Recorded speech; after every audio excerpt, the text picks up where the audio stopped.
Hey, welcome to Firescale Audiobooks. If you enjoy our audiobooks, please consider subscribing to the channel. Also, feel free to share your review in the comments section below. Khan got up on his feet, trying to get away from these things that were pretending to be his family. For reasons unknown, he could not think straight and with a rational mindset. His state was completely different from his usual calm and confident demeanor. In his previous life as Elric, his family had a huge impact on his personality. Not because they were always there for him and uplifted him when he was down in spirit, but because they were simply there but never actually with him.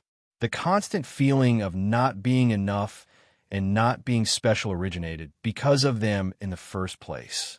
Normally, people would do their best to raise their children to be a better person and someone who should strive for better things and higher goals in their lives.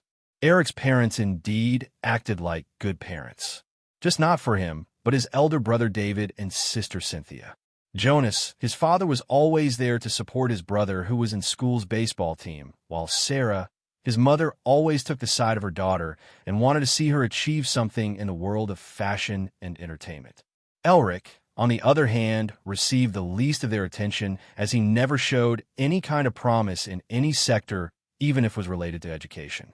He was simply average at everything throughout his childhood days and weak when it came to physical sports and exercises. So they never thought highly of him. Unlike how many parents treat their children, his brother was the pearl of their eyes while his sister was their princess. He, on the other hand, was more like the unplanned child they never really wanted. He was nothing but a liability to them ever since he could remember. And now, that same family was insulting him and throwing slanders at him. Suddenly, the system's sound rang in his mind.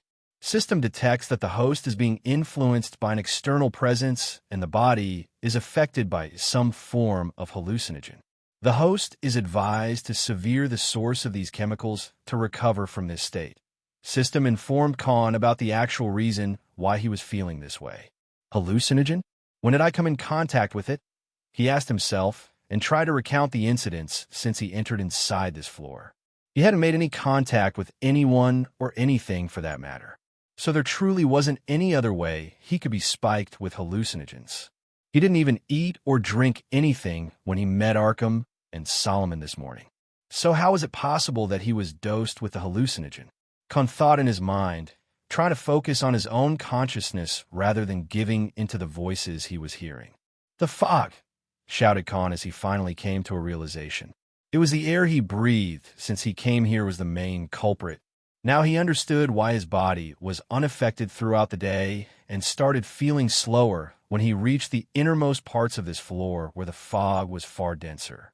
Omega, Blackwell, Armin. He called out the three subordinates and was quickly surrounded by them. Armin, the priest, started casting debuff, cleansing, and healing spells at him. Just in a couple of minutes, Khan finally regained his sanity and noticed his senses coming back to functioning properly again. I see. So that's why not many lived after coming to this floor. Spoke on as he finally got the gist of why barely anybody made out alive from here. Because they were either affected in their minds or scared to death before they were hunted down by whatever creatures that lied on this floor. He quickly called Cyril out, and both started throwing wind magic spells around their surroundings and cleared out the dense fog that was surrounding them all this time. Swoosh! Khan sensed something on his left, and Blackwell took a guard in the front. Khan took the left while Omega took the right. Cyril and Armin took the center and quickly set up a team formation. Because in such moments, any enemy could flank them from an opening. Khan didn't summon the others because he wanted to see the face of the enemy first. Creak! Flutter! He heard the sound of something passing from the surrounding trees and the sound of small leaves and branches breaking. Whatever it was big, if not for his heightened senses after becoming a Grandmaster. Khan's mind probably would have given in a long time before the system even warned him. He was lucky that he didn't come to this floor before he broke through the Grandmaster rank. He then switched to his hunter's intent again and found a trace of body heat among the woods. His team slowly following the tracks without causing too much noise. Even the giant bodies of Omega and Blackwell trod softly in this area. After passing through the trees and following the tracks, Khan's senses finally picked up a huge and long figure at the end of the tree lines. He quickly pulled everyone back in his shadow and activated Shadow Walk. After walking through the shadow of these thick and broad tree lines, he saw a monstrous figure. For the first time, Khan was horrified for a bit after watching any creature in front of him.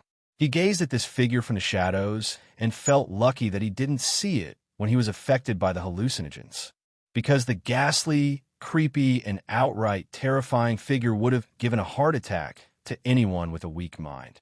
The upper body of this giant and long monster had 8 hands with claws so big that they could cut a man's head in a single sweep. Its nose was that of those Khan saw on the snake-skin assassin, the body complete pale white. But that wasn't the creepiest part.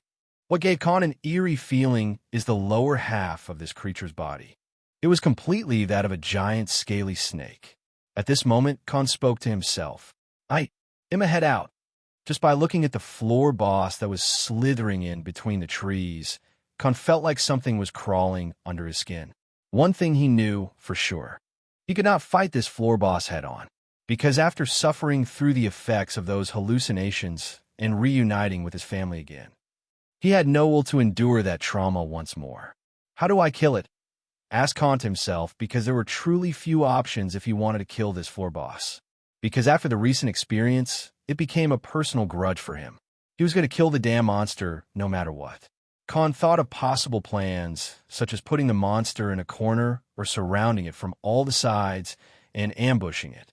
But after some time of thinking, he thought of it as a naive choice because other than the information of the fog, he had no clue about the different abilities and skills of this floor boss at all. Planning anything prematurely could spell disaster for him. This opponent was indeed really strong based on the aura he felt around it. And most importantly, despite being 8 meters tall and nearly 30 meters long, the creature was extremely well versed in hiding as if it was part of the environment itself. Because even Khan, who was now a Grandmaster level fighter, had a hard time to sense and track it down. I guess I have no other choice, said Khan, and went a kilometer away and deactivated Shadow Walk. He let out 2 minotaurs and 10 nymphs from his shadow and went back into hiding again. He was going to use these subordinates as a sacrificial lamb so he could learn about the skills of this boss and prepare accordingly. When Khan was 500 meters away from the boss, he found that the boss could sense the incoming enemies from a mile away. Means it had extremely well hearing. Or maybe smell, given how it was letting out its tongue more often. If not for Khan's Shadow Walk, which completely hid his presence, aura, and heat signatures, he would have been found a long time ago. But unexpectedly, the boss didn't choose to fight them head-on. It slithered across the woods and kept releasing a fog from the various outlet-like openings on its body, trying to scare its prey and then attack them when they were in turmoil, because of this hallucinogenic chemical that was mixed into the fog. A small battle erupted between his subordinates and the floor boss. Little did the boss know that these subordinates he used as fodders didn't possess any free will of their own. They only acted as per his command. So the boss ended up revealing more of its fighting skills when it felt like it was playing with food. Khan understood one thing, that the floor boss had the advantage in speed and quick reflexes, but other than the fog that was coming out from its secretory glands from outlets on its body. The boss had only one offensive ability, and that was the long tendrils that were coming from its back, which also had hard spear-like pointy ends. And during the fight, it used these flexible and agile tendrils as long-range weapons and attacked multiple opponents at the same time. Even the tough-skinned minotaurs fell against this ability. Khan too possessed the extension skill that was similar to this skill, but it had a very short range, and the pikes that were thrown from his bodies were detached as soon as they came out of his hands, and he couldn't take them back inside him.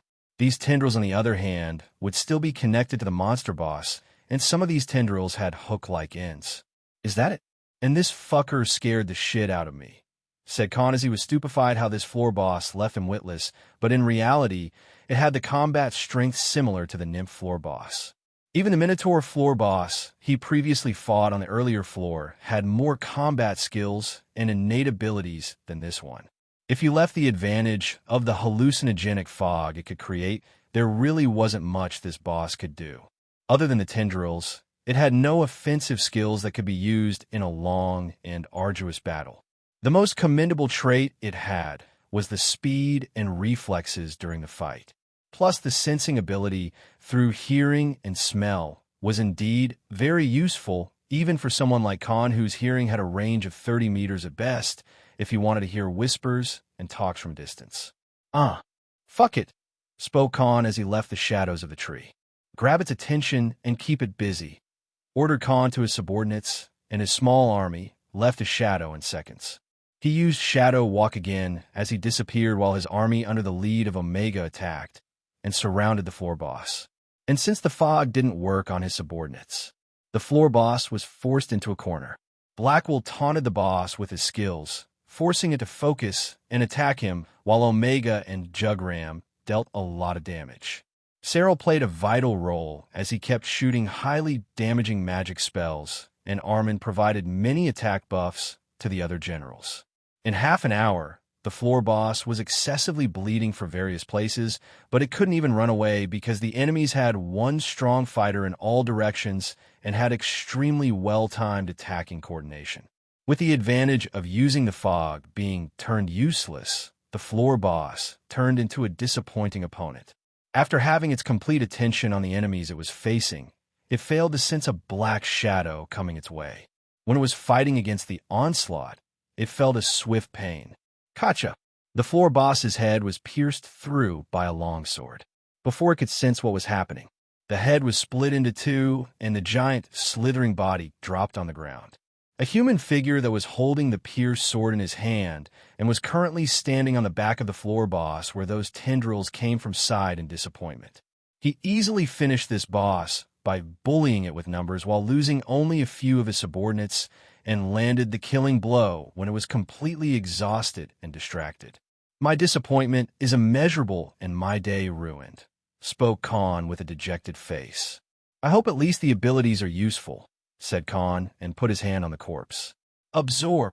After spending nearly 30 minutes, Khan was finally done with absorbing the skills of this hybrid-like creature.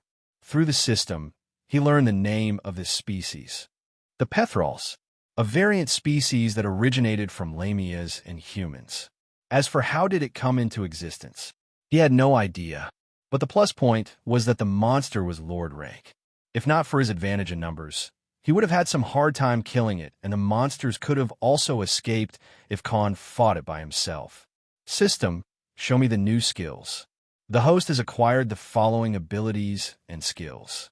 Hallucinogenic toxin, B rank, active. Allows the host to secrete hallucination toxin inside the host body and spread it from any body part by creating an outlet. Mist cloud allows the host to create a gaseous mist. Tendril, B rank, active. Allow the host to create long-range extensions from a body. Sonar hearing, B rank, passive. Allows the host to have an acute hearing range of 200 meters. Cold body allows the host to completely decrease the body temperature to 0, and the host will also be unaffected by extreme cold environment. Note, some of these abilities can be merged, and some can be mixed under different synthesized abilities and skills. The system listed the new abilities and also told him that they could be used furthermore. Show me the merged skills, ordered Khan, and the system gave only 3 abilities. But instead of feeling dejected, he was rejoiced after seeing the possible results. Merge them all, exclaimed Khan as he was very happy with the possible outcomes. Synthesis complete, replied the system. Show me the details. The host has synthesized and acquired the following abilities and skills. Grappling extension allows the host to create black fleshly extensions from any body parts and control them at his will in any distance, direction, and length. The ends of these extensions can also change shapes as per the host's will and will be made from hard and metallic pikes from the nymph host has previously absorbed abilities from. Current range, 30 meters. Toxin mist allows the host to mix the hallucinogenic toxins and release them in the form of mist or fog. Current range, 20 meters. Sonar hearing has been merged under Hunter's intent to raise its efficiency. However, the exclusive ability can still be used individually. replied the system as it gave details of his new skills. Author, mention the last part because some of the readers have been misunderstanding that once the abilities and skills are merged, the original one disappears. Remember, he isn't using physical bodies to create these skills like he has to while creating subordinates where the original bodies will disappear. The merged skills have the combined effects of both the skills in a single skill/ability, while the original ones can still be used. Bingo! Shouted Khan in joy. He put his hand on the back of the Pethrol and gently caressed it. I'm sorry I called you ugly and terrifying. Thank you for the skills, spoke Khan. System, name the toxin mist as Fear Toxin. He commanded. He went for the short and simple name. As for the resultant skills he got, they were simply useful. He could use this Fear Toxin mist or a fog to hunt down people in groups as he jumps right in the center, and this hallucinogenic toxin would scare the shit out of his enemies and completely break down their battle formation. And if he put his subordinates in the equation, since they were unaffected by this skill, it'd be a one-sided slaughter. And the grappling extension was also simply amazing. He could use it to reach heights and even swing through long distances when he shot these extensions from his hands. This could work as his grappling gun belonging to a certain black, caped guy who had pointy bat ears on his mask. Sonar hearing was without doubt his best hearing skill, and now being merged under Hunter's intent. The skill turned no different than the detective mode of the Cape Crusader. But there was one more advantage. He could use these extensions as weapons as well. To be put in simple words, he could fight a dozen of people at once, and when someone was at the farthest distance from him, he could simply use these extensions to kill that enemy, or even pull it closer to Khan. When someone tried to attack him from behind, these extensions with sharp pointy ends could simply kill the enemy. These extensions were more like his extra arms now. After being content with the results, Khan let out a satisfied smile, but he didn't touch the core of the Pethrol to eat it. Rather, he had some other plans. Ronan, he called out the rogue subordinate. Khan had a suitable candidate to merge with his floor boss, because eventually his generals were going to play a vital role for him in the future. Quality was sometimes far important than quantity. Ronan was going to lead Khan's army of assassins one day if Khan decided so. And the subordinate had proved itself useful from time to time, so it was about time it got the reward it deserved. Khan used the Synthesis Divine ability and used 20 A-rank monster cores to mix the floor boss's body with over 10 nymphs to create a subordinate that had evolution skill unlocked. And to bridge the gap between species rank, since Ronan was of rare rank while the floor boss was of lord rank, he used another 15 A-rank cores for better results. After spending 2 hours, the evolution was finally done. A black mist surrounded the newly upgraded Ronin, and his face turned similar to the monster boss, but his eyes had turned completely green. He retained his humanoid appearance, but is now 3 meters tall. There were multiple black whip-like extensions coming from his back. Khan quickly took out 2 epic rank daggers and gave a set of black leather light armor, a coat, shoes, and accessories that fitted the new body perfectly. After this evolution, Ronan was now a Lord rank subordinate, just like Omega, Blackwell, and Oliver. But after inheriting the hallucinogenic toxin and fog skill along with the extensions, he was far more lethal as an assassin class fighter. He could now take on dozens of people just by himself very efficiently if he wanted. As for what's next, Khan already had decided that he'd test the new skills tonight, not as himself, but as Azrael. Khan returned to his bungalow after clearing out the 12th floor. He was inwardly excited to test out his newly gained skills and abilities, and what best would serve as a target practice other than the scum of the society who had their hands bloodied with innocent lives. It had been quite some time since the Angel of Death made his appearance to the public, because Khan had been busy with various things lately, and he also had no need to keep up the act of this warrior of justice any longer. After having his dinner at night, Khan returned to his temporary bedroom and took a small book out of his space ring. It was one of the intel books the Snakekin had given him, and Khan had been using these criminals to create a reputation for his other persona, while he used it as the cover to eliminate the people mentioned in his contract. But since the contract was now nulled, his other identity no longer proved useful. But because of these new abilities he gained today, he required live targets in order to get familiar with them. Con checked through the list of the names by now. Around 90% of them were crossed from the list. Around 50 names had been crossed from the list, and nearly a dozen were left. Well, I'll at least get to finish one book out of the 3, he said, and started reading the leftover names and their details mentioned in the book. He planned to clear out this book first before giving his other persona a full-time rest. As the midnight moon shone brightly in the sky, Khan left his place under the soothing light. He was now accustomed to using the best and shortest ways to reach the different parts of the city. He was now wearing a dark gray attire with a hood and high-quality chest armor, pauldrons, gauntlets, and a metallic belt that covered his entire waist, just to give himself a look of a legendary assassin named Ezio Auditore de Firenze. During his travel, he saw multiple places where the city guards were patrolling the streets in groups. Idiots. They still haven't learned that they should be protecting all the criminals they left roaming free if they want to catch me. Spoke on to himself as he swiftly passed through various streets. Khan climbed on top of a tall tower, using the new extensions as his own grappling gun, gazing at the city filled with lamplights and magical streetlights. He stood solemnly as the wind fluttered his robes, as the white moon behind him appeared to be enlarged like a full moon. Khan let out a sophisticated sigh as he looked at the city life that was going about their way in hurdles. He finally spoke in response to the glimmering nightlife. We work in the dark to serve the light. Author, you're all men of culture. You know the rest. Nothing is true. Everything is permitted, said Khan, and jumped down with his head and upper body facing towards the ground, taking a leap of faith. Before his body could touch the ground, he disappeared using Shadow Walk and chose one of the streets to mix into and go for his first target. In a tavern full of bustling crowd and waiters bringing everyone their ordered foods, many people were drinking and eating to their heart's content. Amongst one of such groups, a strong and muscular elf gulped down the entire glass in one go. Unlike the stories Khan read on Earth, although elves had a high affinity to magic, they were not averse to using other professions and fighting trades.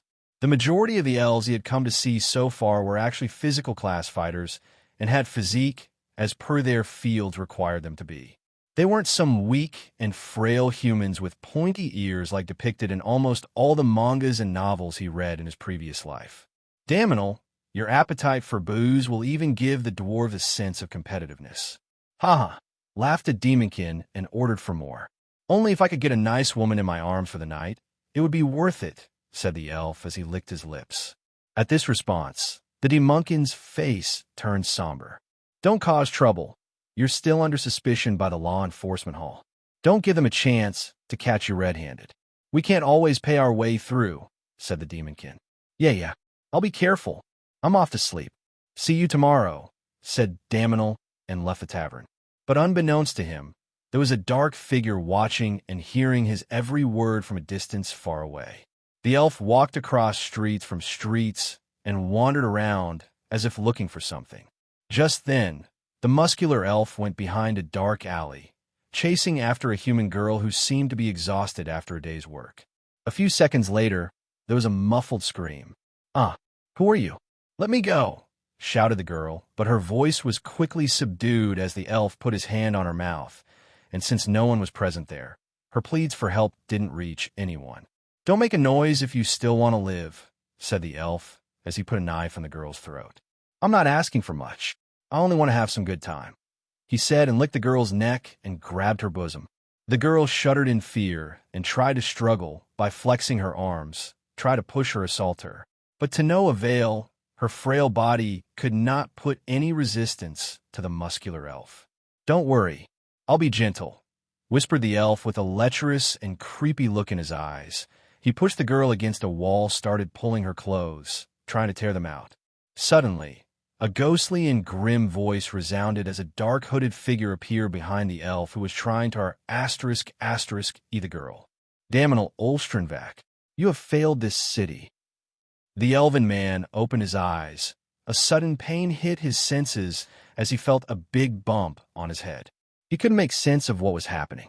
And most importantly, he felt like his legs were tied by something, and as soon as his vision became clear, he screamed loudly in fear, because at this moment, he was indeed hanging upside down, on top of a tower. "Ar, let me down," he shouted in fear, his body flailing around in the air.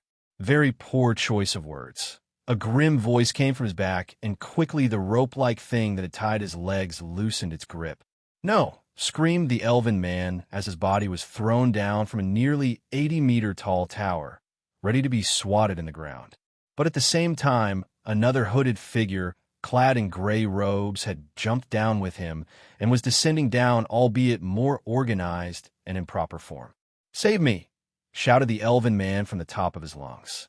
"So dramatic," said the hooded figure, and 4 black extensions came from behind his back. 2 of them quickly grabbed and rounded up the elf, while the other 2 quickly stabbed themselves in the building's walls. The elf, who was nearly swatted to the ground, found his body suspended in the air again, and the figure who bound him was hanging in between these 4 extensions. He raised his hands upwards, and they too turned into a similar extension, pulling both the bodies upwards. When they finally reached the top of the tower again, the fear-stricken elf finally had a clear view of this ghostly figure. Tensile strength is great, ductility and malleability are also high. "I wouldn't have any problem even when blocking arrows using this," spoke the hooded man as he folded his hands and looked to be thinking about something. "The extensions are strong enough. I can hold his entire body in the air while standing on my 2 feet without losing any balance. So useful," spoke Khan as he felt satisfied with a newly gained ability. "Now let's test the fear toxin," said Khan, and a spray of white fog came from his hands and reached the elf's face, who was muffling under the grasp of these fleshy extensions. Just a dozen seconds later, he saw Azrael's face again, but this time, the face appeared inhuman with nothing but a black skull with brightly burning red eyes, as if they were on fire.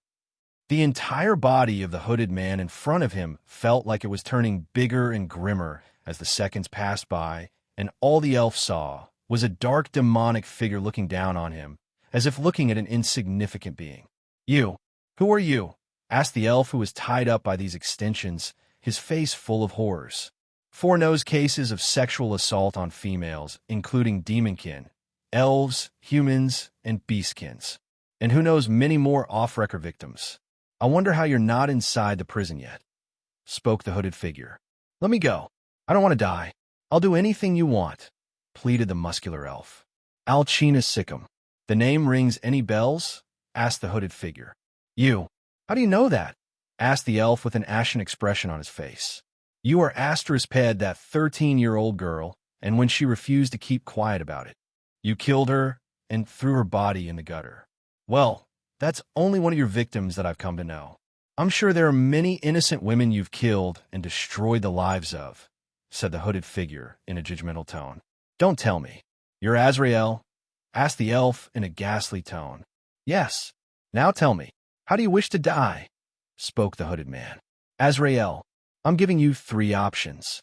1, get your limbs torn in pieces. 2, getting skinned alive. And 3, I put holes in your body one by one till you die from excessive bleeding. I'm in a good mood today, so I'll let you choose," said Khan as Batman, in his Azrael voice. "No, let me go. I'll pay you with all the money I have. I promise I won't do it again," shouted the elf in a fearful tone. "Third it is," said Khan. "Stab." The elf's shoulder was stabbed by the spear-like ends of the fleshly extension that were coming out of Khan's back. "Our hag!" wailed the man in pain as blood started pouring down from the wound. "You like using that thing to show your supremacy on innocent women and young girls, don't you?" asked Azrael as a small pike came out from his palm, and he quickly stabbed the man in the crotch. "Muraheya!" cried the elf in pain as he lost his ability to reproduce in this life. But Khan didn't just stop there. One by one, he stabbed the elven male in his arms, his thighs, then his abdomen using the tendril like extensions. He twisted them inside the elf's body to give him even more horrendous experience, as if the decree of the heavens was punishing the elf for all his sins. Multiple wounds inside the elf's body bled buckets of blood, and the elf lost his consciousness after suffering through the immeasurable pain. Ugh, so disappointing. How am I going to test these abilities if these bastards keep passing out so soon? Spoke Khan in a dejected tone. Well, it's a good thing that this city has no lack of lowlives, declared Khan and tore the elf's body from limbs and hung it on top of the tower. Well, this is my last night as Azrael, so let's clean up this city as much as I can, spoke Khan as he jumped from the top of the tower and disappeared in the darkness of the night. Tonight, there was going to be another massacre in the city that would make the name of Azrael put fear in the hearts of all the criminals. Tonight, he would gain a new title, Azrael, the Adjudicator. Once again, the Flavit city awoke in the morning filled with terrified screams as multiple streets were now crowded with masses throughout the entire perimeter. All the four gates of the city that had thousands of people exit and enter through were now in shambles, because suddenly the influx in people that were leaving the city for good had risen. And the reason being none other than Azrael, the Adjudicator, because last night he had displayed such ruthlessness that even the most experienced fighters who had been through many wars would find it scary and no different than an actual battlefield. Unlike what Azrael had done before, where he only put a pike through the bodies of the criminals and pinned them on a wall. This time, the display of cruelty had put fear in even those who supported his actions and called him a hero, because the criminals that were now pinned on the street walls were no longer hung there in a single piece. Rather, their body parts were spread out throughout the city while blood leaked out of them, and the reeking atmosphere left many onlookers shuddering in fear.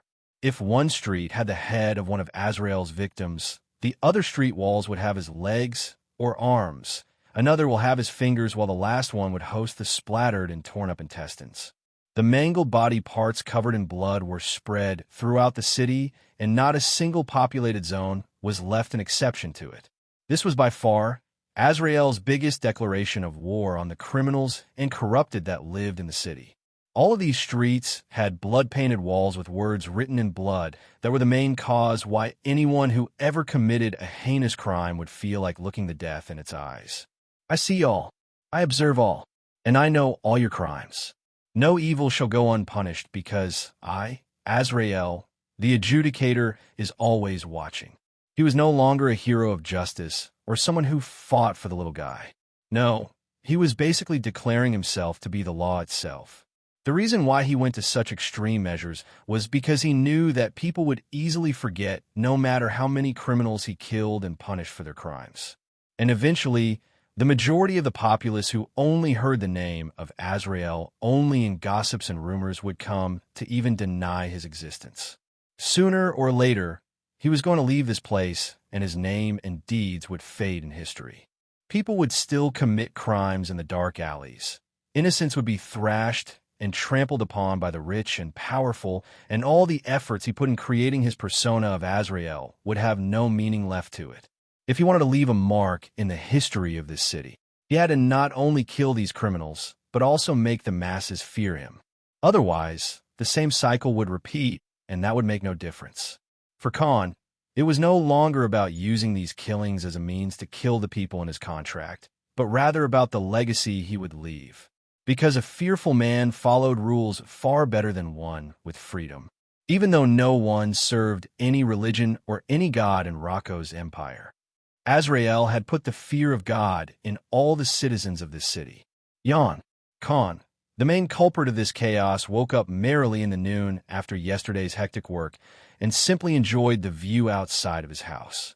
He was now done playing the role of a warrior of justice and the judge, jury, and executioner. His short career was now over because he had to focus his time and energy on various things. He wasn't going to be complacent and enjoy whatever little reputation and strength he had in his hands. Complacency breeds pestilence that stops your growth and will eventually cause your downfall. He took a bath and had Jerome bring his lunch. Sir, these are your letters for today. I think you should respond to at least a few of them. Some even come from noble clans who wish to have you join their ranks, said Jerome as he unloaded a whole bag of letters on the table. These were all the letters and invitations Khan was receiving ever since his popularity rose with the incidents with the Minotaur bodies, and later it reached its peak with him beating the noble heirs at the banquet. Khan, who barely had any time to spare these days, didn't want to waste it on entertaining these self-proclaimed high-class people and their useless notions. He had no need or the will to join hands with any of the forces. If it was some one-time deal, he would do it, but making any commitment and joining any factions wasn't something he wanted to get entangled in. He had no interest in playing a feudal politics game in this small place that was on the edge of the empire. "Tell them I'm unavailable for a few days and won't be able to reply," replied Khan as he enjoyed his fulfilling meal. It was about time he hunted the next floor boss. Khan visited the Brahmaner dungeon again, simply because it was the closest one to the city and apparently had the highest number of dungeon floors. Just that the people who came here were too many, so there were not many monsters to hunt on upper floors. Only if you could fight and survive on the lower floors, then it'd be worth it. Khan reached the 13th floor this time and entered through the gates. His senses were all on alert as he searched for the enemies on this floor, but couldn't find any living thing other than the trees and plants on this dense and rocky valley. Even his hunter's intent hadn't picked up any heat signature or a trail of any living soul. Khan couldn't help but think in puzzlement. Has this floor been abandoned? Khan wandered around the entire 13th floor of this dungeon, but still failed to find any enemies or the floor boss despite spending a few hours with all his abilities activated. "Where the hell is it?" shouted Khan in an annoyed tone, because no way that the floor boss could leave the floor. If it did, there would be a mayhem outside of the dungeon, and maybe the city would be at war because the higher the floors, the stronger the bosses were. He looked around the trees and rocky valleys from time to time, but still couldn't find anything that would look like a monster or any being that would appear to be an inhabitant of this floor. "I guess it leaves me no choice.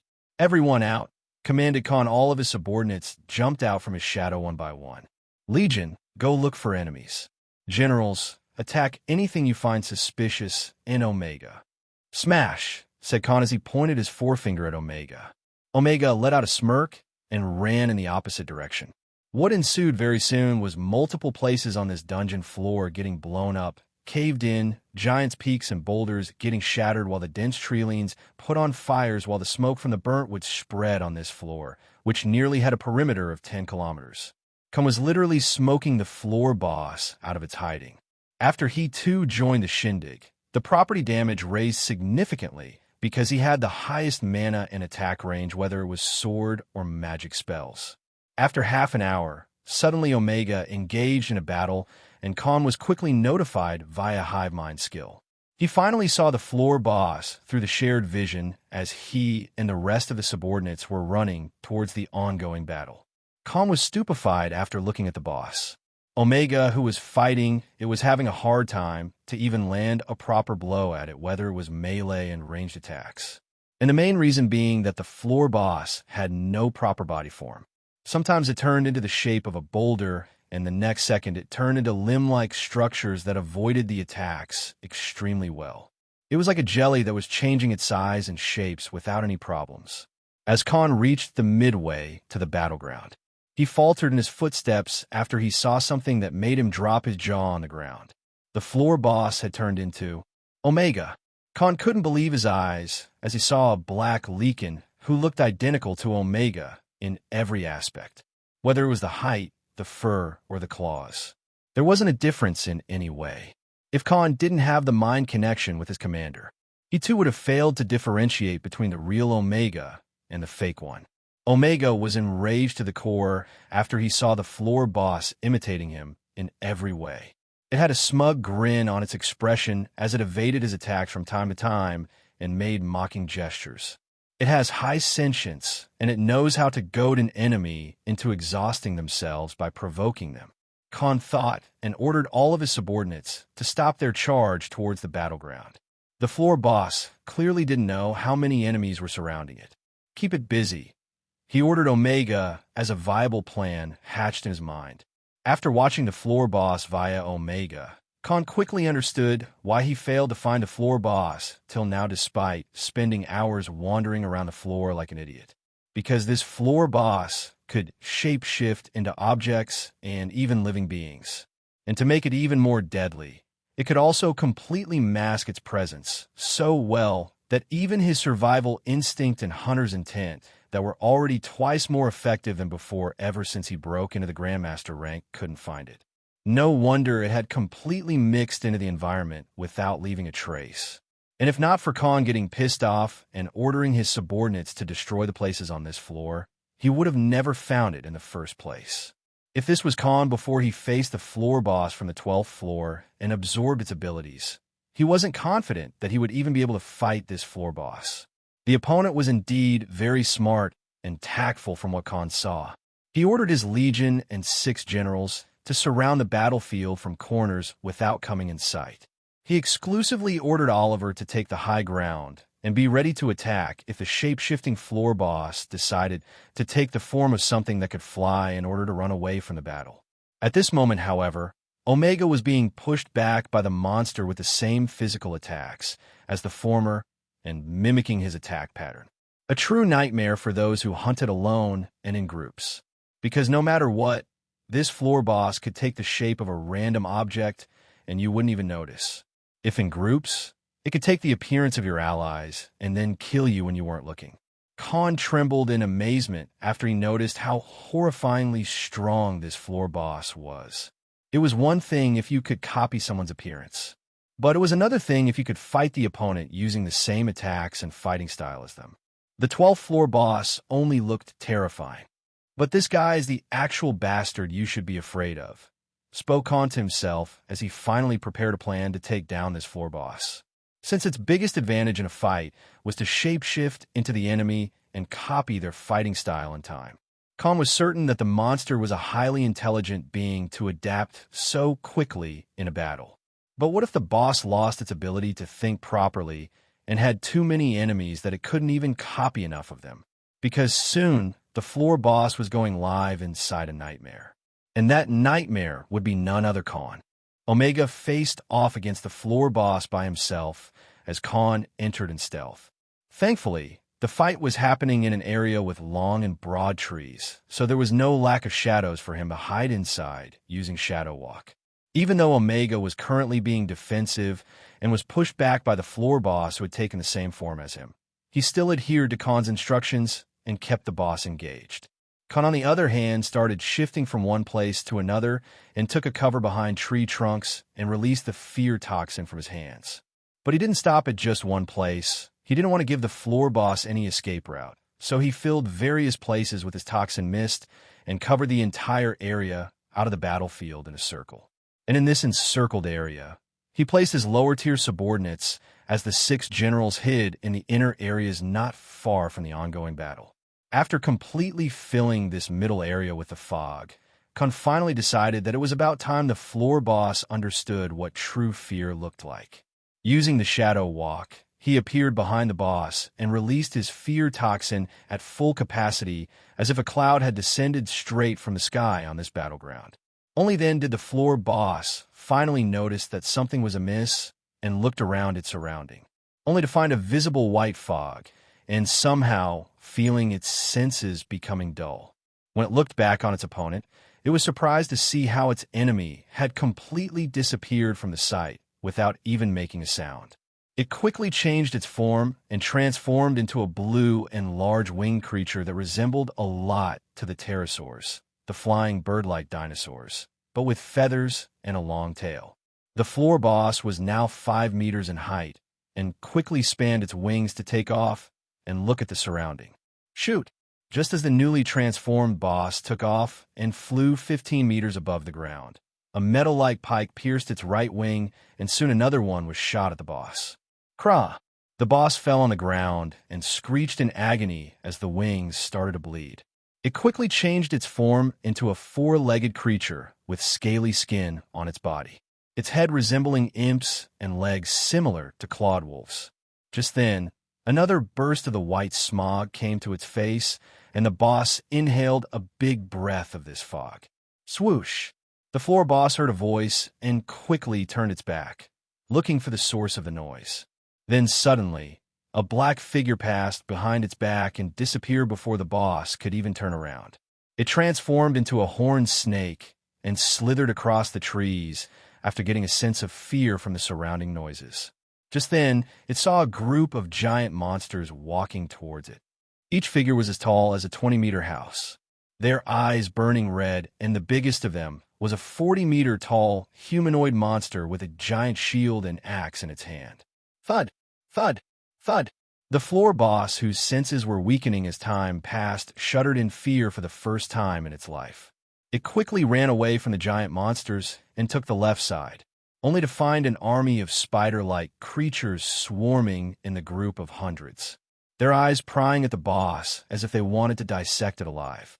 When it slithered in the other direction, it saw a giant hooded figure with a black staff in its hand, and a ginormous fireball that looked like a miniature sun was hovering around this hooded figure.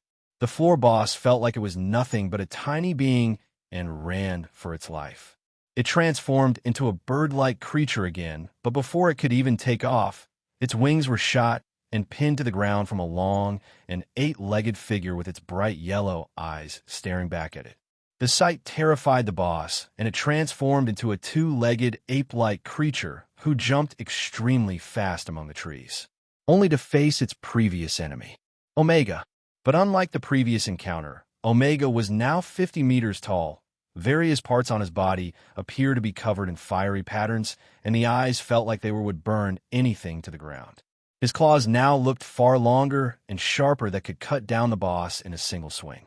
The boss was completely horrified and lost the balance of its body on the spot. The fog had almost blurred its sight, and its body was feeling numb from the fear alone. Kjark, roar, screech. Multiple blood-curdling noises resounded in this tree line as the enemies had surrounded the floor boss from all the sides. The boss screeched and roared in a deafening voice as if trying to warn the enemies. But to no avail, the hundreds of gigantic figures kept walking towards it. After being scared witless, the floor boss finally took its real form for the first time. A dark gray-scaled 4-legged creature with a mouth made of a tortoise beak with teeth as sharp as a crocodile. The back was hunched but covered in stone-like skin. The entire figure was around 5 meters tall, much smaller than any of the forms it had taken before. Now, covering in fear, it had left down all its defenses, hoping that the nightmare in front of it would stop. Before its eyes, another black figure emerged from the shadows, and the density of this fog increased twice than before. The floor boss could no longer think anything rationally and wailed in fear. The new figure seemed to be humanoid and walked towards the creature that was lying on the ground, trembling in fear. The size of the figure rose by dozens of meters with every step it took. In his hands was a gigantic sword that could cut a tall peak in half with a single swing. As this new figure stopped right in front of the boss, the monster let out a whimper, begging to be spared in its own way. But the gigantic figure didn't show any hint of mercy on his face and pierced his sword right through the floor boss's head.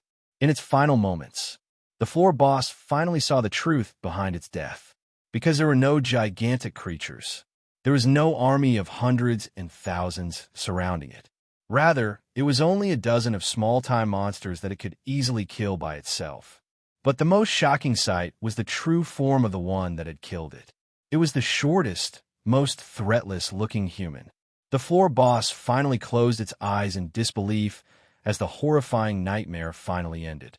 Come put his hands on the dead body of the floor boss. He felt like patting himself on the shoulders for how tactfully he took out this floor boss.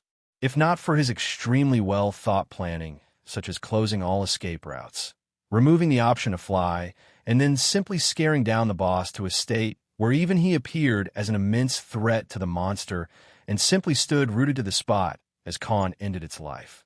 It was no different than the highly intelligent and experienced boss allowing itself to be killed. Khan thanked the previous floor boss in his head again for giving such a useful skill. Because even with all of his strength, his small army, and even his lord-rank subordinates, he really wouldn't have been able to kill the boss so efficiently. The fear toxin was by far one of his most effective skills, just like the Somir scales, poison acid, and extensions. Truly worth investing in. If he could find monsters and skills that could improve its potency and effectiveness, it'd be worth going through the trouble. He was done absorbing the skills and bloodline of this floor boss in 40 minutes. Unlike many of the monsters he had absorbed the bloodlines of, This time, the whole body and blood was completely absorbed by Khan, leaving nothing but an empty husk of bones under the skin. Ding! Congratulations to the host for finding an S-rank metamorphosis bloodline. Current bloodline purity, 68%. The host must eat and absorb the core of the Utherkyrus to complete this bloodline. A sudden notification sounded in his head, informing him about the monster boss. What? A metamorphosis bloodline? Khan was gobsmacked after the notification, because never in his wildest dream did he think of finding the almost rare and unique metamorphosis bloodline inside this dungeon. From his knowledge, only Dopplers who were a rare type of demi-humans had this type of bloodline from the books about different inhabitants and species of this empire he read in his free time. But even those had a very low purity and bloodline, and at best, they could take the form of another humanoid species after going through the arduous trouble of shedding their skin and having their bones cracked to match the shape of their targets. If Khan wanted that bloodline, he'd have to kill at least 200 Dopplers that were already hard to find. But even then, he'd get a B rank bloodline at best. Not the S rank bloodline that this floor boss had just gifted him. Khan bowed in respect to the deceased Utherkyrus. "Thank you for your sacrifice," he said, and pulled out the blue core from the now dried-out heart. So it was a Lord rank boss as well.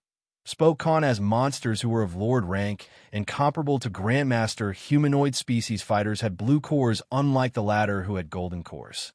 Khan gulped down the big lemon-sized core and sat on the ground in his usual Lotus Buddha position whenever he absorbed high-grade monster cores. He always found his mind calm and able to comprehend the surge in strength in that position. Ding! Bloodline absorption complete. Current bloodline purity, 100%. The host has acquired the following abilities and skills. Metamorphosis allows the host to transform into beings and creatures. The host has a complete bloodline of without any delay or harm done to the original body. However, the host must learn to function and move in these different forms by himself. Bloodline merge allows the host to mix different physical and magical traits of different bloodlines the host is already in possession of. The host must possess a significant portion of bloodlines and physical skills for them to merge together. Note, since the different physical and magical traits of the different bloodlines will put a huge strain on the host's body after using them to merge, the activation span of this skill is short.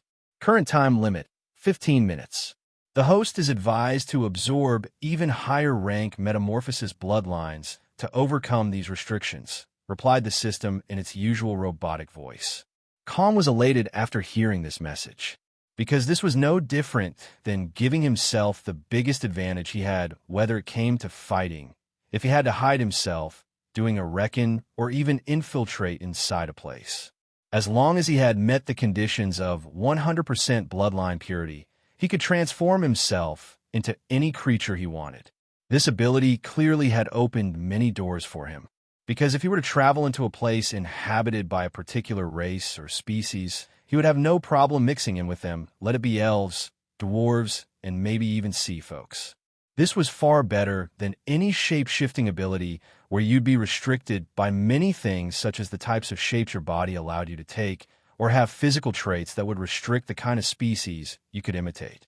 And the biggest advantage was that if he obtained the full bloodline of some type of rare monster, or even a dragon, for example, he would be able to transform himself into them.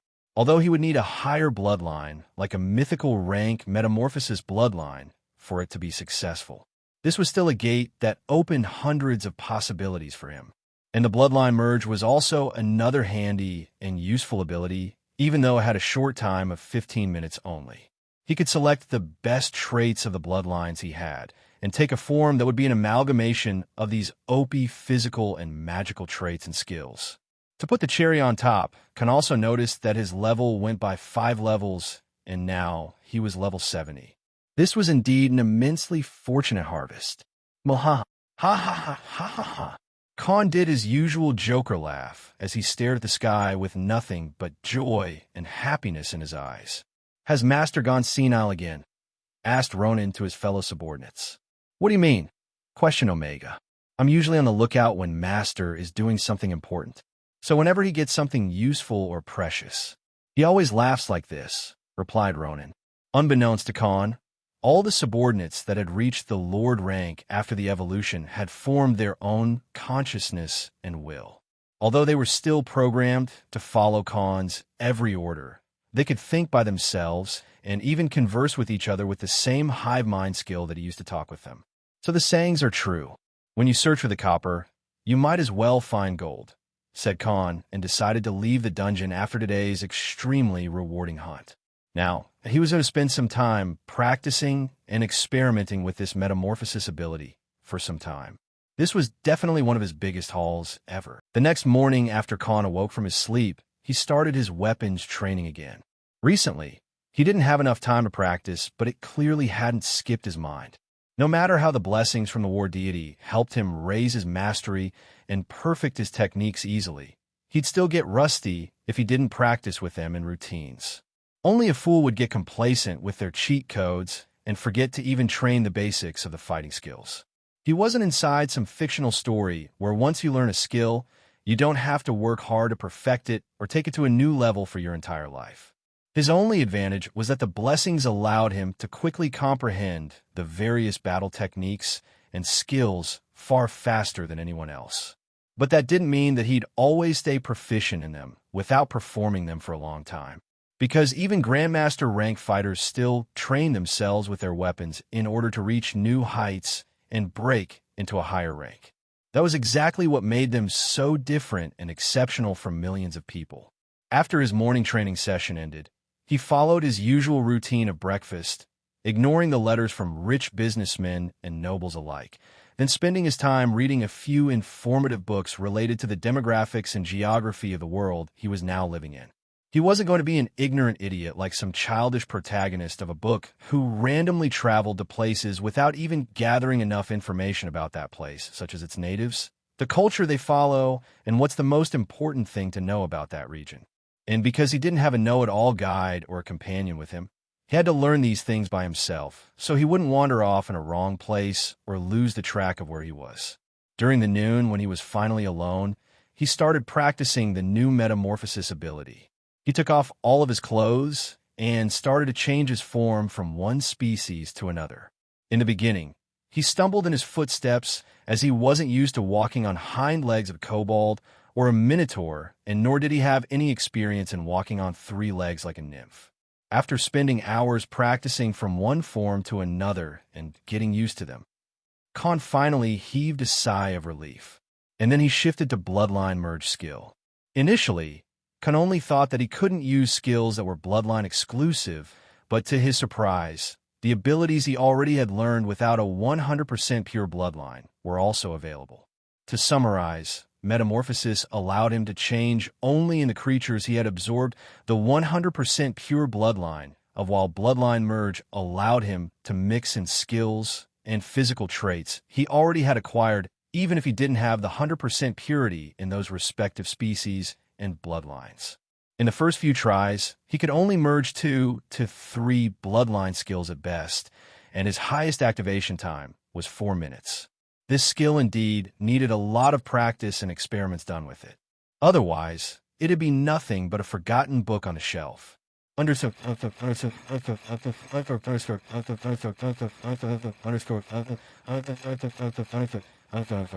Somewhere at the same moment, a fight occurred inside a huge merchant shop. "Give them back. These are ours, you thieves, or no one is leaving this building alive," shouted a man. A group of 20 adventurers were causing a commotion inside a well-established shop that sold weapons, equipments, and even some rare materials harvested from the monsters. These adventurers had broken few tables and glass shelves that held the different products. A group of men walked from inside of the building to confront these hooligans that were doing the property damage. But even they felt a sense of fear because the guards that were protecting them were few in numbers compared to these people. "What's the meaning of this?" asked an elderly old man who had a long and white beard. The elderly was very familiar to Khan. It was none other than the Old Merchant Association president, Nikola, and the huge and well-established settlement was none other than the same Black Griffin Merchant Shop, where Khan had previously bought all his gear and equipment from. President, these people claim that the goods we're selling actually belong to them and want them back. They're even threatening to burn down our shop if we don't comply, shouted the Demonkin manager. The one who previously escorted Khan during his shopping after Khan handed down a letter written by Elenev. While all this commotion happened, Khan was busy experimenting with his new skills, and he finally stopped after the sunset was on the way. He thought about taking a small stroll across the city and visit his favorite restaurant where they sold that aromatic herbal tea. He kind of missed that exquisite and soul-soothing tea. But when he left his bungalow and walked nearly half a mile, he heard a commotion coming from the nearby street. Khan, whose senses and eyesight was far keener than any other normal human being because of his hunter's intent. He quickly found the cause of this noise and moved towards the direction. But as soon as he gazed at the center of the commotion, he faltered in his steps and stood rooted on the spot. Just a half-mile away from him, there was a big oak-like tree on the side of the street. And on that tree, a body was hanged. Khan quickly ran towards the location with all his might and at his full speed. "Get out of the way!" roared Khan towards the people that were encircling this tree, standing as bystanders. As soon as his loud roar reached their ears, some people started making a way for him. It wasn't a request, but more like an order. Khan jumped and leaped across the crowd for nearly 10 meters and landed right beneath the tree. He looked at the slim and lifeless body that was hung from the tree branches. "No, this can't be happening," said Khan with a ghastly and ashen face. He quickly took out a dagger from his space ring and cut down the rope, slowly taking down the body. Khan held the slim body in his arms and gazed at the fear-stricken and pale face of the corpse. It was someone Khan knew very well ever since he came out of the forest. The body he held in his arms belonged to a young woman with long red hair. She appeared no older than himself. The deceased young woman was none other than Jessica. Khan couldn't believe what was happening in front of him as he held Jessica's cold body in his arms. He vividly remembered how this archer girl from the Diamond Adventure Group was one of the people he saved in the forest from those bandits, and also how he saved her again from those kobolds. He himself had taken her to the clinic and looked after this woman for a time being, so he had a sense of familiarity with her. He had a good impression of Jessica, because even when she was surrounded by enemies, instead of cowering in fear or giving in to fate, she always fought fiercely with all of her strength till the last moment. He noticed that the once extremely beautiful and charming face of this girl was now all bruised up. Her fingernails were pulled out, and there were multiple cuts on her wrists. The lively face of this redhead was now pale white, as if she had lost a lot of blood. Jessica was tortured to death. Khan picked her body in his arms and started walking towards his house. "Hey, you stop!" Just then a couple of city guard walked towards the scene and saw Khan taking the dead body with him. However, Khan wasn't in the mood to do any explaining or reasoning with the guards or the onlookers. He activated war dominance and walked with a lifeless expression on his face. The extremely heavy and dense pressure from his aura put all the onlookers and the guards on the ground, majority of them falling unconscious in seconds. "Stop, you bastard!" shouted the guard. "Wait, don't you know who that is?" asked the other guards as they were both kneeling on the ground under that suppressing pressure. "Who?" "That's Khan, the one who killed the Minotaurs by himself and is rumored to be a grandmaster swordsman," said the other guard. But before the first guard could continue, the second one stopped him. "We will report this to higher-ups. He's not someone we can provoke," said the other guard. Khan returned to his bungalow and placed Jessica on the sofa in a sleeping position. He activated his hunter's intent and started checking her body for any clues he could find. With this skill, Khan's senses were at their peak, and he noticed multiple whip marks, some marks made by being hit with a bludgeoning weapon and stab wounds on her thighs and calves. Whoever did it took their time and wanted to interrogate her, concluded Khan after checking the body. He started checking her pockets and her small pouch that was attached to her belt. Yet he found nothing. Just as he was about to stop, his senses picked up a round metal object. He pulled it out from the back of her belt, where it was deliberately hidden. "Jerome, bring me something to cover her up, and prepare for a funeral," he shouted and ordered Jerome, his housekeeper. "Yes, sir. I'll contact the morgue. said Jerome after he brought white sheets and left the house. He too was baffled after Khan suddenly brought up a dead body in the house, but he knew it wasn't his place to meddle in or ask questions given the furious look his employer had on the face. Khan gently picked up her head and placed a soft kiss on her forehead. "I'm sorry. You got mixed into all of this because of me," spoke Khan as small tear droplets came from his eyes.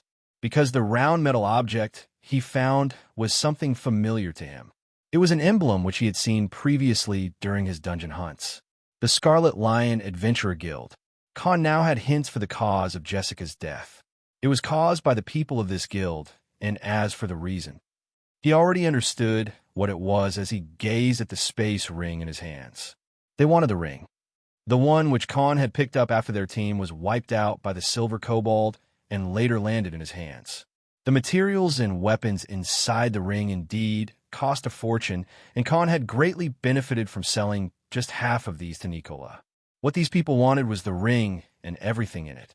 And as for why they tortured Jessica, because they must have found out that she was the sole survivor of that massacre. But he had no idea how did her body end up right exactly in front of the neighborhood main street where he lived. Khan could only conclude this much based on what he found logical and made sense. He would find the whole truth sooner or later. "It's all because of me. I'm the one responsible for her death," shouted Khan in regret, as he clearly understood that it was because of him that an innocent person like Jessica died as collateral damage. He grabbed the nearby chair in a fit of rage and threw it on the wall. His wrathful gaze landed on the metal emblem as he clutched it in his hand and broke it in half. The guilt welled up in his heart as he made a resolute vow to himself at this moment. "They're going to pay. They're all going to pay. Every single one of them," declared Khan as his eyes filled with rage and his violent aura burst out of his body. He covered her body under the white sheets and started wearing his gear for hunting. There was no more need to hide this anymore. Their biggest mistake was they messed with him after he had achieved his current strength. So anyone who was involved in Jessica's murder was going to experience the living hell. Khan suited up in his usual attire and left to find the main headquarters of the Scarlet Lion Guild. Khan had decided that whoever it was, he would inflict pain 10 times more than what Jessica had endured before she died miserably, scared and alone. After spending half an hour to find the location, Khan kicked the main gates and entered inside. He stared at the people in the main hall and shouted loudly, "Come out, you fucking bastards. I'm here." As soon as Khan entered and shouted, alarming all the people inside the main hall, he released war dominance at its full capacity. Wailed dozens of people as they fell on the ground one by one. Only a few managed to stay awake, while the rest fainted on the spot. "Who dares?" An enraged bellow sounded in the hall, and dozens of people came running from inside the building. They already had brandished their weapons. "Where's your guild master?" asked Khan in a furious tone. "Who the fuck do you think you are? Do you think anyone can just come here in order to meet our guild master?" spoke a middle-aged Wolfkin warrior. "I don't want to kill anyone who's innocent, but I don't have any time or patience. So tell me, where is he, or none of you will walk out of here alive," said Khan, and walked in front of this new group. His aura of dominance and chaos increasing with each step. Now that Khan's level had risen, so did the strength of his aura. The new group shuddered in fear as they lost control over their bodies and gave into this insurmountable pressure. Only 2 of these new group barely managed to hold their ground. "Fuck you. You think you can." Just before the man could even finish, a dark flash passed by him. Thud! A head dropped on the ground, and blood sprayed from the body of the man. "Ah!" screamed a woman from the group who was kneeling on the ground. "I said I don't have any time for patience. Do you really want to test me?" asked Khan in his tyrannical voice. You won't get." Stab. A long sword was stabbed right through the throat of this wolfkin as blood gushed out from his neck, and the warrior dropped on the ground as Khan pulled out his sword. "Do you fucktards don't understand what I'm saying? Or should I start killing every single one of you one by one?" raged Khan. He was already giving them a lot of leeway by not straight up killing everyone he saw in the hall. He wanted the main party responsible for this, but it didn't mean he would shy away from killing those who didn't cooperate.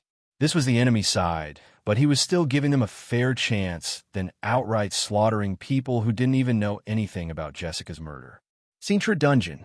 The guildmaster and all of our top fighters have gone to raid the Sintra Dungeon, shouted the fear-stricken woman as she saw two dead bodies of her comrades who were killed just under 5 seconds, while none of them even saw when Khan swung or stabbed his longsword. Author. It's not a Chinese longsword, rather a medieval one like Dante's sword. Rebellion, for example. Khan didn't speak anything in reply and simply dashed out of the building. He already knew about the location of this dungeon from the maps he read. Sintra Dungeon was 15 kilometers away from the north of the city and mainly had a large group of monsters that hunted in hordes like ogres and orcs. So it was visited and raided only by big adventurer teams and elite groups of high-rank fighters. Khan ran across the streets like a swift wind passing by without the care of onlookers. He was even faster than a stallion and far too agile like a wolf. Not even 10 minutes passed by from the moment he exited the city gates and already reached the entrance of this dungeon. "Hey you, do you know on which floor the Scarlet Lion Guild is hunting?" asked Khan to an elven assassin girl who just exited out of the dungeon with her teammates. "Those bastards? They're on the 10th floor. They attacked and kicked out many groups from that floor, saying it's their hunting ground. Acting as if they own this dungeon," replied a demonkin girl behind the elven girl in discontent. "From now on, they won't do that anymore," said Khan as he entered inside the dungeon. "Wait, show me your pass," asked the security guard at the gate. But Khan didn't bother with it, since he didn't have a pass for this dungeon. Every single dungeon in this region had separate passes for them to keep the track of people entering inside. Khan simply released his aura, making all the guards rooted on the spot, and entered inside the dungeon. From there, he quickly dashed from the stairs, and his figure descended from floor to floor until he finally reached the 10th floor. This floor was a forest area with plenty of open ground. Suddenly, Ronan and Oliver jumped out of the shadow and dashed in Khan's left and right side as he dashed straight. He wasn't going to waste his time searching for them by himself. So to save time, he sent the rogue and the ranger subordinates for reconnaissance. Just 5 minutes later, Oliver found a group of more than 100 adventurers fighting a horde of tall and broad orcs. The pigs won, not the green ones. Yet the strength and numbers didn't make Khan feel worried or gave a sense of danger in any way as he changed his directions and ran towards a location where the battle was ongoing. This group was already on the verge of finishing their opponents because of the sheer numbers and many fighters having proper coordination in their battle strategy. This was indeed a well-organized group of veteran fighters, capable of taking on even the strong bosses. Yet Khan felt no threat from these 100 or so fighters. It wasn't because he was overconfident, but because he was angry. He wanted to give them pain far worse than what Jessica had to go through. Khan handed over dozens of newly devised bombs to both Ronan and Oliver, the ones he created using his fear toxin ability in form of condensed gas. Soon, this group was going to realize how it felt like going from being the hunter to becoming the prey. Khan didn't waste any more time on planning. He already had a viable and efficient one. He let the Scarlet Lion Guild fight and get exhausted by depleting their strength and their mana, so they'll be easy targets to pick off. Just as the group of 100 adventurers was finally done with the battle and let their guard down, Khan sprung in action. "Do it!" commanded Khan to Ronan and Oliver, who were hiding amongst the trees in different directions. One by one, they both started throwing the fear toxin bombs Khan had given them and covered all the sides of this battle formation. The outermost layer of their formation was surrounded by the toxin fog in seconds. "What's this?" an assassin shouted as soon as he noticed the encircling fog that appeared out of nowhere. Only now did many others also started noticing this fog and put up their guard again. Khan entered into the stealth mode and dashed towards the innermost region of this battle formation that spanned around 500 meters. Before the assassins and archers could pick his presence, he switched to Shadow Walk and proceeded through the shadows of these group members and reached inside the middle of this area. Finally, when the fear toxin had completely become a dense fog and reached this massive group, the effect started showing up when a large number of members suddenly felt their senses dulling and their vision getting blurry. "Something's wrong. Everyone alert!" shouted a team captain, and everyone quickly got into their previous team formation. Now all they could do was wait for the enemy to show up. Khan suddenly appeared in the center of this group, surrounded by dozens of people. "Hey, who are you?" asked a snaking young archer. Khan didn't waste any time on introductions and quickly threw all the remaining fear toxin bombs and released a burst of toxin fog from his own hands. "Enemy attack!" shouted the snakekin, but it was already late. The sudden eruption of this white fog put the entire team formation in shambles, and the majority lost their sight as everything in front of them was covered by the fog. "Everyone, spare nobody," commanded Khan as his army of subordinates leaped out of his shadow and was released right in the middle of the enemy formation. The supposedly safest place in any battle group was already breached by Khan and his army. "Arg!" A woman screamed as she was stomped down by a minotaur that jumped out from Khan's shadow. Omega and the 6 generals started attacking the moment their feet landed on the ground. "What's happening?" Sudden shouts of surprise rang in the surroundings as people finally noticed that something just appeared in between their ranks, and the fear toxin started showing its effects at the same time. "Monsters!" bellowed a mage. "We're under attack!" roared an old tank. "Roar!" Blackwell roared and stunned all the enemies in 200 meters surrounding, giving them no chance. Omega's giant figure quickly ran through the 20 or so healers of the group and mowed down their bodies with his shredder claws, instantly cutting 7 of them in half as he ferociously started ripping off people's heads and cut them in half with every single swipe of his claws. "Areg! Help! No! Don't kill me! Mommy! Save me!" Dozens of screams and wails resounded in just a matter of 20 seconds as the battle formation of the Scarlet Lion Guild broke in a shambles under the effect of the fear toxin and Khan's subordinates, causing an onslaught right from the middle of their rank. Some people started running out of the formation after being scared shitless. They tried to run out of this dense fog and get a clear sight as they were suffering from the hallucinations and had lost control over their minds. Swish! Swish! Swish! Before they could even go far from the outermost layer of the surrounding fog, a volley of arrows rained down on running enemies. Thud! Thwack! Their bodies were pierced right through their armor and defensive equipments as the metal pole-like arrows ended the life of everyone who tried to run away from the battlefield. The attacker being none other than Oliver, who was already positioned on a tall tree on the right side of this formation. He was now using an epic rank bow that Khan gave him after ransacking the Sigurd clan treasury. And with this bow, his accuracy and attack range had risen by twice. The nymphs who were under the lead of Oliver were now crawling and attacking the feet of everyone that was running away for their lives and stabbed their legs and thighs with their own pike-like legs and started ripping out their flesh with their piranha-like teeth. Thump! Stomp! The Minotaurs started stomping on the enemies under their giant feet and squashed multiple people under their giant wooden clubs and maces, instantly turning their kills into a meat paste. Blackwell, their leader, was throwing his giant shield on the enemies and breaking their bodies in a single spin, while his giant battle axe cleaved through multiple tanks and swordsmen despite them having high-quality armors and shields. Cyril was cutting down bodies with his water and wind blades, burning multiple people alive, piercing them with frost pikes using his mage spells. Jugram swiftly whittled down and cut off the heads of his enemies with the great sword he had in his hands as the Berserker was using all of his attacking abilities on full power. He alone had killed more than a dozen people already.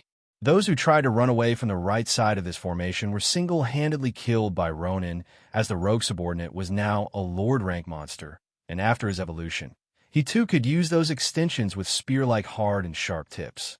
Anyone who faced him simply failed to defend themselves, as the tendrils could change their directions as per his will and pierce through their heads and hearts. And his combat skills with the daggers were completely unmatched. Not a single enemy passed by this subordinate, as if he was some sort of dungeon floor boss himself. Screams and wails of fear and agony filled the battlefield as the horrifying display of blood, intestines, innards, and torn-up bodies filled the entire place in a matter of minutes. Khan's use of element of surprise and the effects of the fear toxin on these 100 enemies proved extremely effective. In barely 10 minutes, More than 60 of the members from the guild were now dead and completely oppressed by Khan's army. As for Khan, he didn't even lift his sword, simply walking towards the back of this formation and to the people who seemed like they were in charge. Those who tried to attack him were swiftly killed by the 4 extensions that were coming out his back. He was walking menacingly towards the leaders of this guild. His vengeful red eyes landed on the members of this adventurer team who were equipped with high-grade armors and weapons. He gazed at them like a war god was looking at tiny insects, his war dominance aura already putting them under immense pressure and scaring the shit out of them. He now stood in front of this group and finally spoke in his tyrannical voice. "You wanted me? Here I am."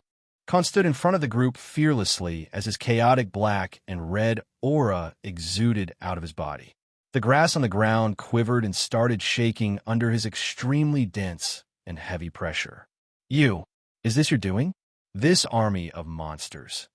asked the man in the center, completely bewildered and shaken to the core as the fear toxin started showing him hallucinations in which an army of hundreds of horrifying and deadly gigantic monsters were now hunting their group.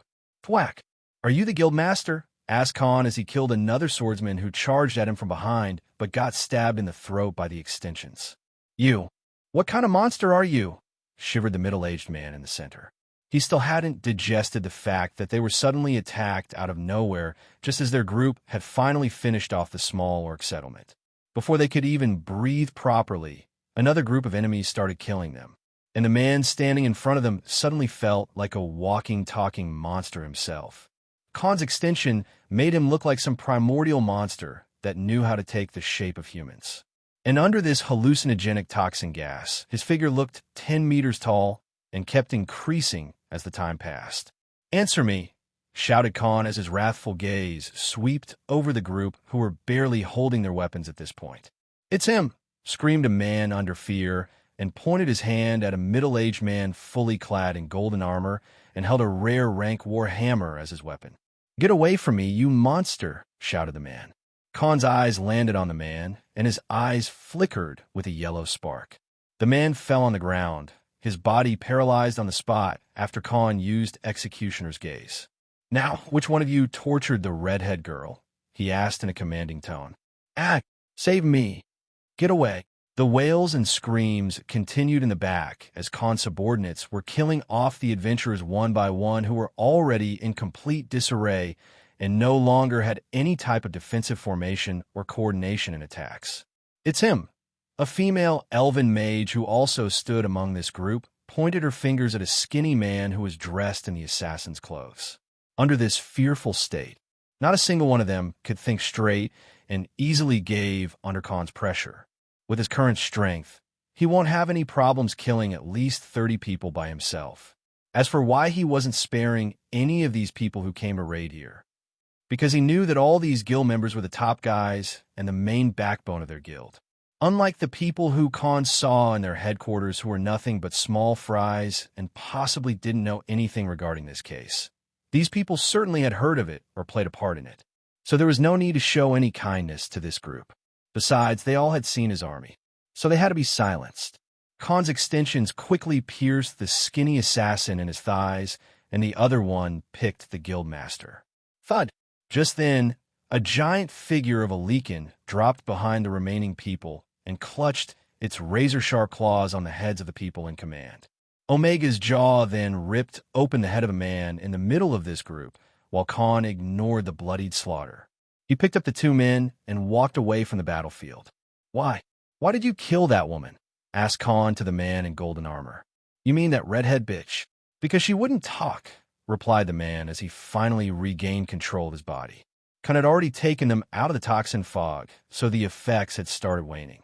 "I thought she was in love with the guy who stole my elder brother's ring, so I had this guy torture her, thinking it'd be enough.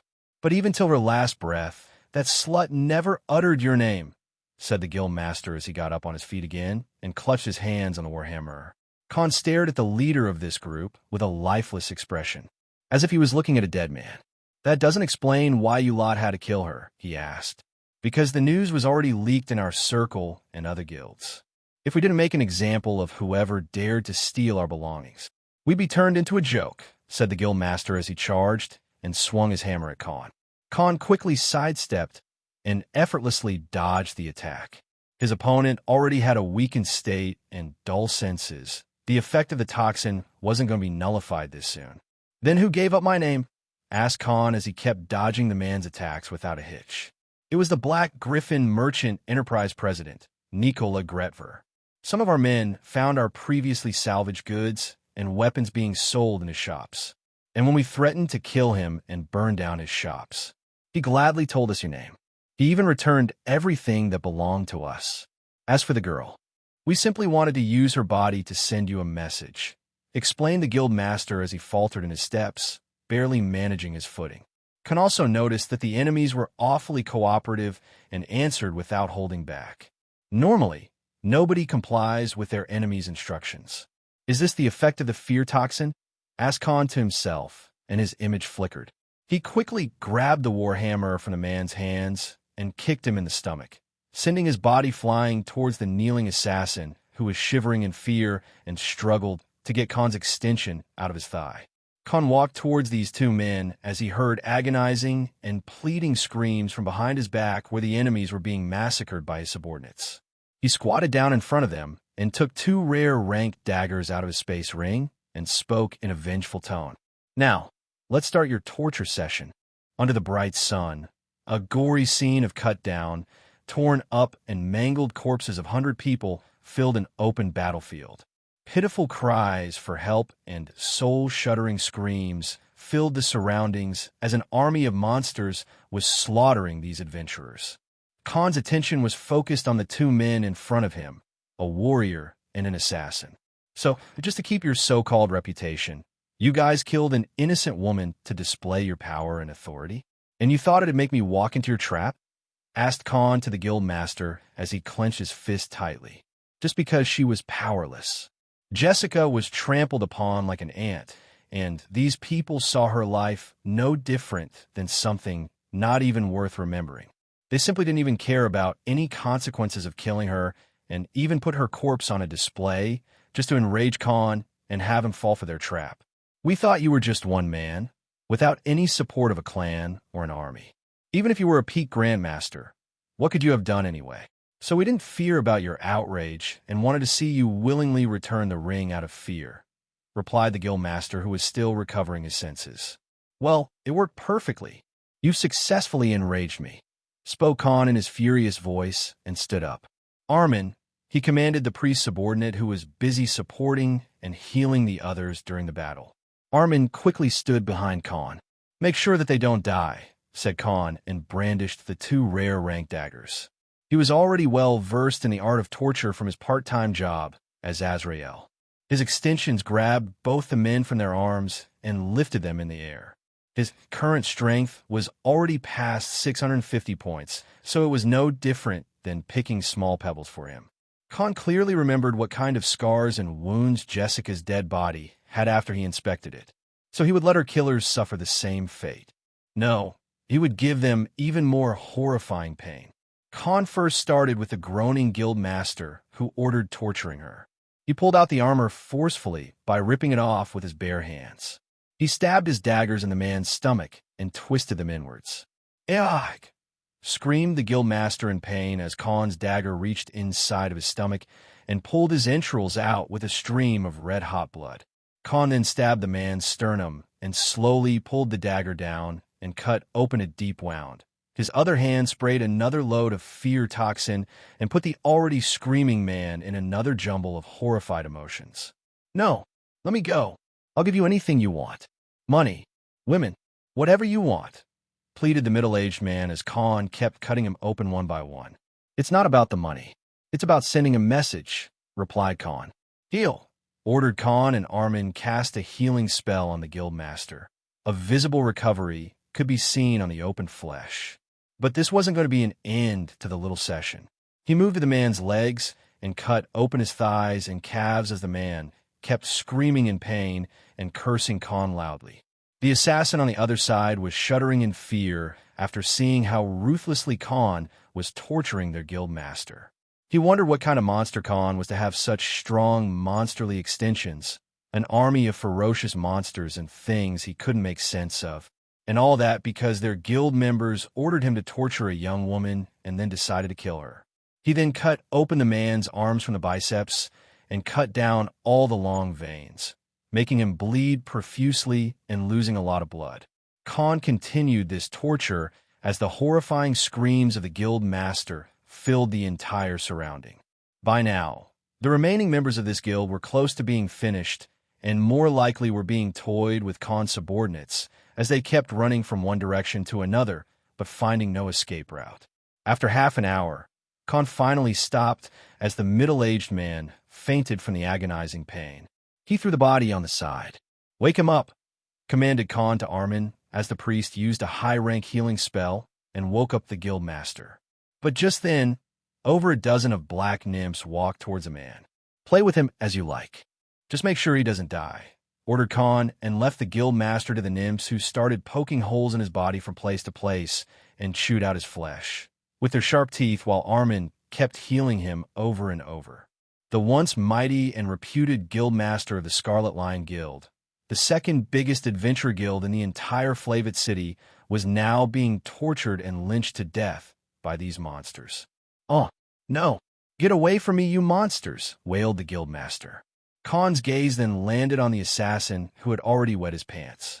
"No, let me go. It was them who ordered me to torture that woman. I had nothing to do with it," shouted and begged the skinny assassin. "Is that so? I checked her body. You did a really good job torturing her with passion. Probably had a lot of fun doing it as well.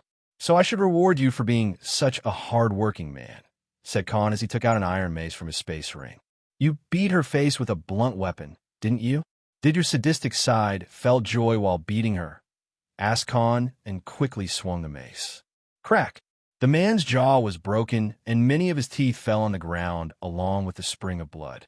"Master, we're done," said Omega as his 10-meter-tall body stood behind Khan. "All of you eat their cores and equip yourselves with their weapons and armors. Leave the bodies there," said Khan, and returned to the assassin, who was trembling and wriggling in pain but couldn't even scream. Khan hit the man with the iron mace over his shoulders, his crotch, and joints. Crack! Crack! The sound of cracking bones could be heard as Khan kept hitting the man over and over again. He then cast the high-rank healing spell on the man, bringing him back from the death's door.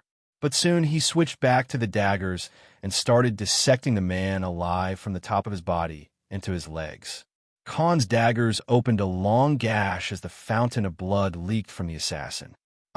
Please don't kill me," screamed and pleaded the man. But this didn't faze Khan in any way as he kept ripping apart and skinning the man again, and when he was close to losing consciousness, Khan would heal him back. He poked his eyeballs out with his daggers and then cut open his belly. Finally, he took out his sword from the back and cut both of the man's legs with a single swing. By now, his entire figure was drenched in red blood after torturing both these men and the ones he killed previously. After torturing the assassin for half an hour, giving him a closer look at the Grim Reaper, Khan sprayed his poison acid on the man and melted his face. He later threw the assassin close to the guild master and let him suffer through the lynching by the nymphs. Their brains had already gone haywire from the immense pain and could no longer think straight or even scream properly. "We're done, master. But why are we leaving the bodies here?" asked Ronan, who appeared behind Khan's back. "To let everyone know that it was me," replied Khan as he enjoyed the sight of these men being tortured to death. Khan was no different than these people who murdered others for their goals. But unlike these people, he had a bottom line. He would never implicate an innocent person in his affairs and have them suffer by being caught in the crossfire. But his actions and mistakes did exactly that, and Jessica met a cruel death. He wasn't going to be a hypocrite and run away from the responsibility, and that's why he had to exact revenge for her. Being calculative and opportunistic didn't mean being a heartless person as well. He still had his moral values and empathy despite him undergoing many changes in his demeanor and thinking process. Khan knew that this was still keeping him humane and not let him turn into a psychopath. At this moment, the image of Jessica's lifeless and tortured corpse had left a mark on his mind, something he will always remember for his life. // Khan watched both men choking on their own blood and dying at the hands of the nymphs and decided to leave the dungeon. After half an hour, he finally reached the city gates. The dozens of people traveling through the gates gasped in fear as a young man donned in black clothes walked in the middle of the street. His entire body was covered in blood from head to toe, so much that even his sword was still dropping the fresh blood on the ground, and even his black clothes failed to hide the bloodstains. It was as if this man had taken a bath in a pool of blood. The guards at the gate were already swatted on the ground, and anyone who tried to stop Khan fainted on the spot under his chaotic and murderous aura. Khan kept walking through the various streets of Flavit City without the care of people looking at him with scared and baffled eyes. And when he finally reached his bungalow, there were hundreds of people already following behind him, many to see exactly what was the case out of curiosity, while some who knew about his identity declaring his name to the masses. His reputation was already well established in the city. So many people just came to take a look at one of the strongest people in the city. Khan saw a small team of city security guards standing in front of his house. They were completely donned in their armors and weapons. In front of these people was a brunette woman dressed in dark gray armor. Khan already had met this woman. He remembered her face and name. It was none other than Lieutenant Beatrice. "He's here," said one of the soldiers as the woman looked in Khan's direction and was stunned to see his bloody figure. When Khan reached towards the entrance of his house, the woman finally spoke. "Mr. Khan, we need you to come with us," spoke Beatrice.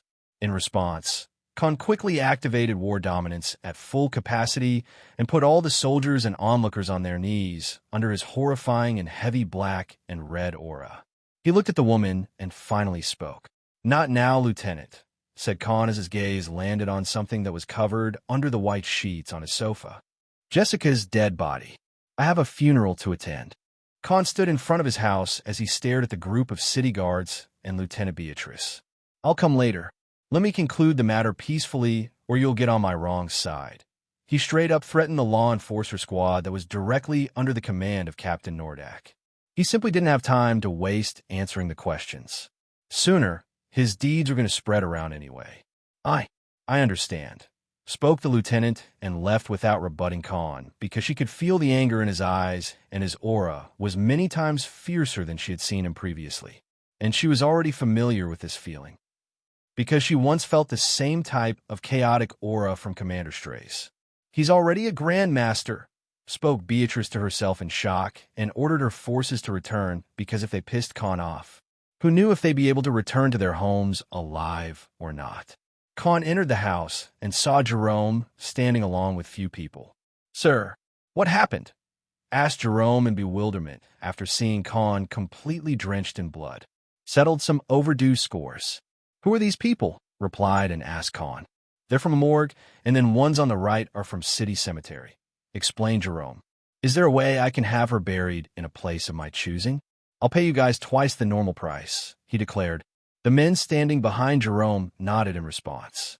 Just then, a set of footsteps reached his ear, and he looked back at the door. "Khan, are you okay?" asked a young and slim man clothed in silky white attire who looked no older than him. Behind him walked an old man with a long and plain beard. "What are you two doing here?" "Came to make sure that I was dead," he asked the newcomer duo of a young and old man. They were the father-son duo of Nikola and Elenev. "What do you mean?" asked Elenev. "Why don't you tell your son, you old bastard?" shouted Khan as he stared at the old man Nikola. "Father, what is he talking about?" "You only told me that the Scarlet Lion Guild was looking for him," asked Elenev to his father. But in response, Nikola only hung his head down and didn't dare to see Khan in his eyes. "I'm sorry, kid. It's just that I couldn't offend those people and had to protect my people and shops. Otherwise, they would have killed us, and save it for someone who cares about your justification," interjected Khan in the old man Nikola's words, and he walked towards the dead body on the sofa. He took out the sheet from Jessica's face. "Remember her? She was also there when you people were attacked by those bandits. She was also one of the people I saved that day and when those bastards from Scarlet Lion Guild were being massacred inside the dungeon. And do you know how she repaid me?" asked Khan in his furious tone. "She was tortured for hours but still didn't speak a word about me. They would have kept her alive for some more time if you hadn't opened your mouth. And do you know what they did to her after you reveal my name? They murdered her in cold blood and hung her body on the next street, just to send me a message, declared Khan, holding the old man responsible. Because if the old man hadn't cowered in fear and maintained a firm stance, Jessica would have had some more time, and maybe Khan could have found a way to save her in case he was alerted beforehand about her being held captive because of him. I'm sorry. I didn't know it'd turn out like this. Nicola faltered in his words after looking at the bruised-up face and lifeless corpse of the redhead girl. We're sorry, Khan. We didn't mean this to happen, said Elenev. Sir, we should hurry. It's against the customs to bury someone after the sun set, spoke Jerome. Kid, we have our own lands. You can bury her in one of them. I know I'm at fault for her death as well. At least let me give her a proper resting place. I promise we'll look after her tomb, said Nicola with a face full of guilt. Not only he had betrayed and gave up on the person who once saved his and his only son's life, but his actions also played a part in a young woman's untimely death. So he wanted to repent for his deeds. Khan agreed. He was still disappointed in them, but he also wanted to give her a proper funeral. They left for the lands Nicola mentioned, and after traveling to the foremost west of the city, they entered a hillside area where some rich people lived in their extravagant houses. In Rocco's empire, the funeral was conducted by druids who prayed to Mother Nature and carried out the funeral procedure. The people from a morgue and cemetery also provided their services, as Khan was paying them double. The gravesite was decided under a full-grown tree which had light blue leaves. The entire place was serene and contained a lot of natural beauty to it. Just before the burial was to be started, Marcus, Jessica's old subordinate and also the former leader of the Diamond Adventure Group, reached at the place. He was informed by Nicola and came with another old man with short white hair and a grizzly beard. As per customs, they said their prayers to the deceased, and Jessica's body was buried with the hands of Khan and Marcus. The middle-aged man barely held up his tears as he lost another one of his old comrades, just in a gap of a month. After everyone had their share of prayers, they started leaving. Only Khan, Jerome, and the old man who came with Marcus stayed behind. But he didn't come near or spoke anything, only stood at the end of this site, far away from everyone. Khan looked at the grave, and he put his hand on the tombstone. Although he had a very small interaction with Jessica, just after learning how she did not give up the identity of the man who saved her life twice had gained his respect for her. An unspeakable bond was formed between them at this moment. It was an odd feeling for Khan because he truly had no one who he trusted in this new world, and despite all that, this young woman had given her life to repay his kindness for saving her twice. Never again. I can't let anyone die because of me ever again. He made a resolute vow to himself at this moment. Sir, we must leave, said Jerome, who was standing at the entrance of this site. Only when Khan exited the site did the old man standing at the end walk towards the grave and kneel down. Who's that old man? Was he your family? Asked Khan, who was looking at the old man from a far distance. It's good if you stay away from that old man, sir. His story is a complicated one, replied Jerome. Khan didn't ask for more details, as he already had too much for one day, and he felt a sense of loss and guilt in his mind. Although he had avenged her, this feeling would take some time to go away. He also vowed to visit her again if he ever came back to this city in future years. With a heavy heart, he bid farewell to Jessica Artwinger. The next day, Khan's deeds had reached many government and military officials, business organizations, and noble clans because of a sudden incident that shook the power balance in the city.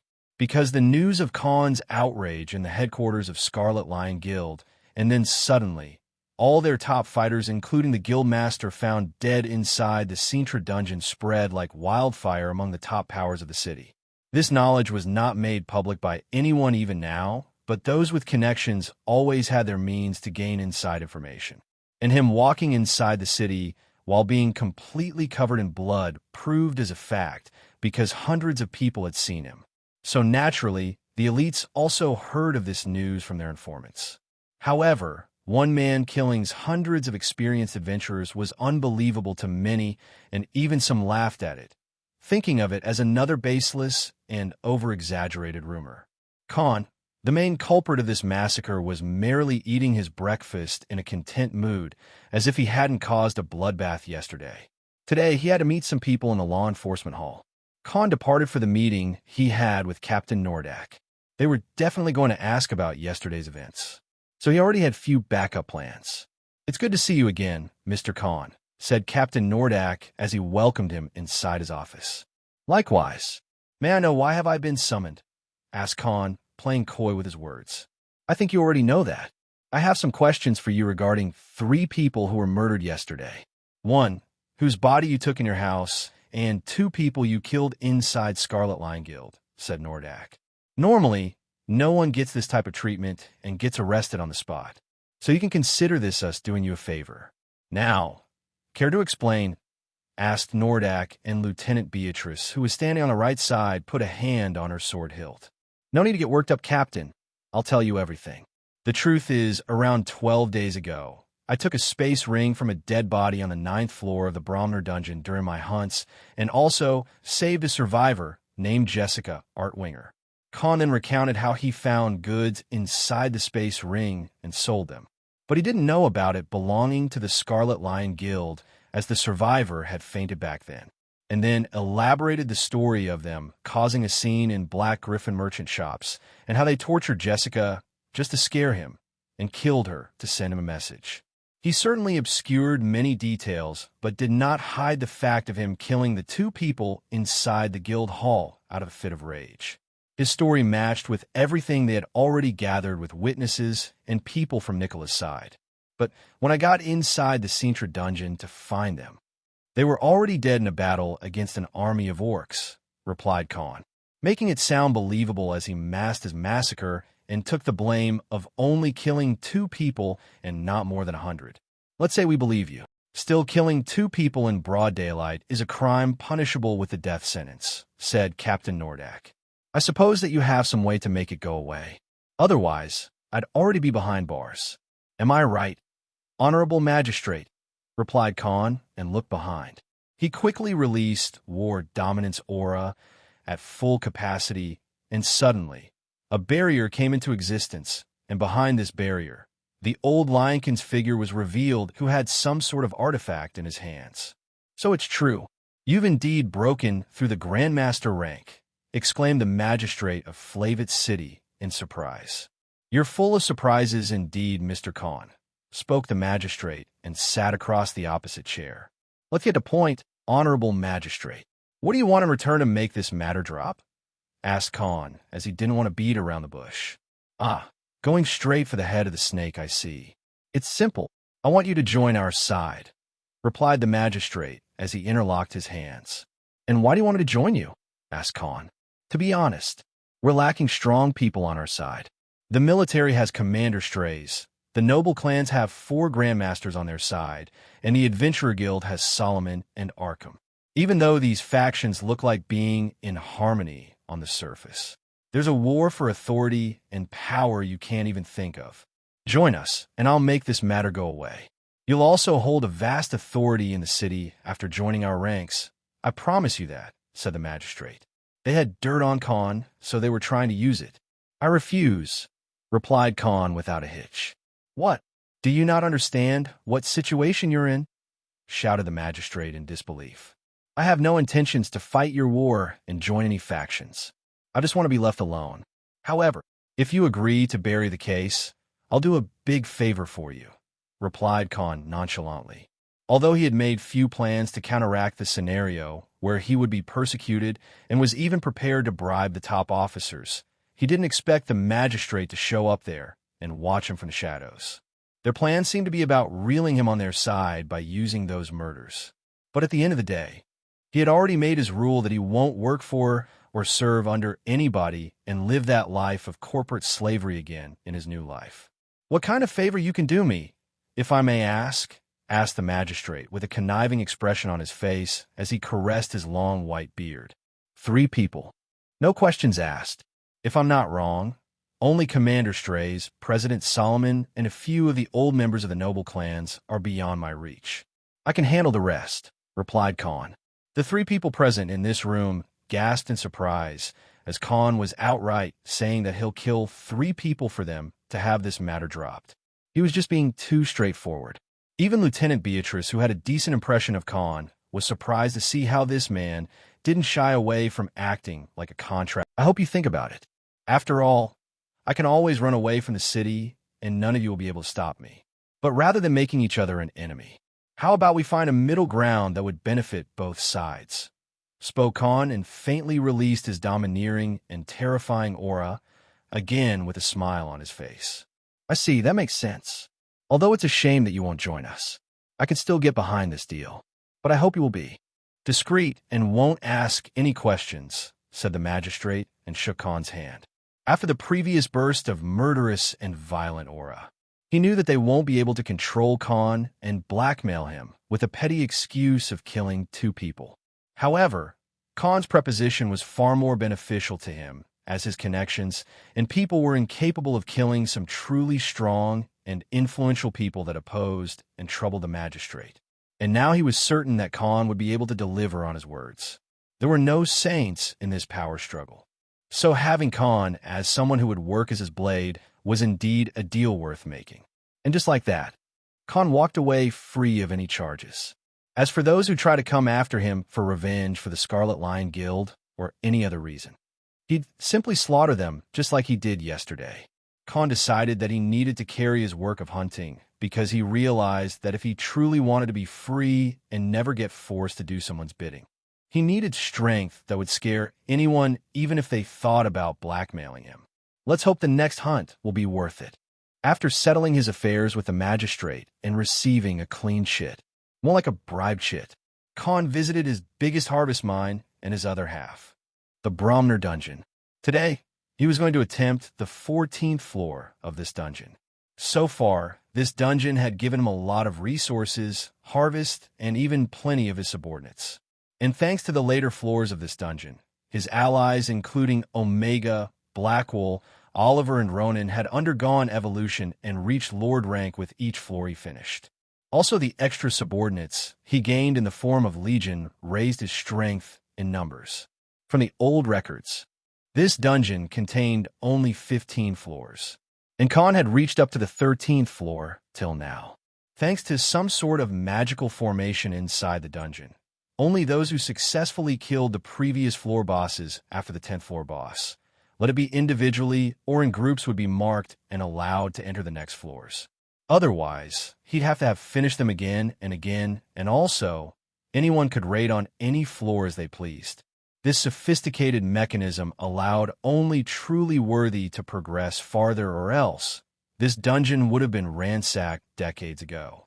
But because of that, there were only fewer records available only till the 13th floor, and not a single person had managed to enter the 14th floor in the past 20 or so years. So he was going blind for the first time in his hunts.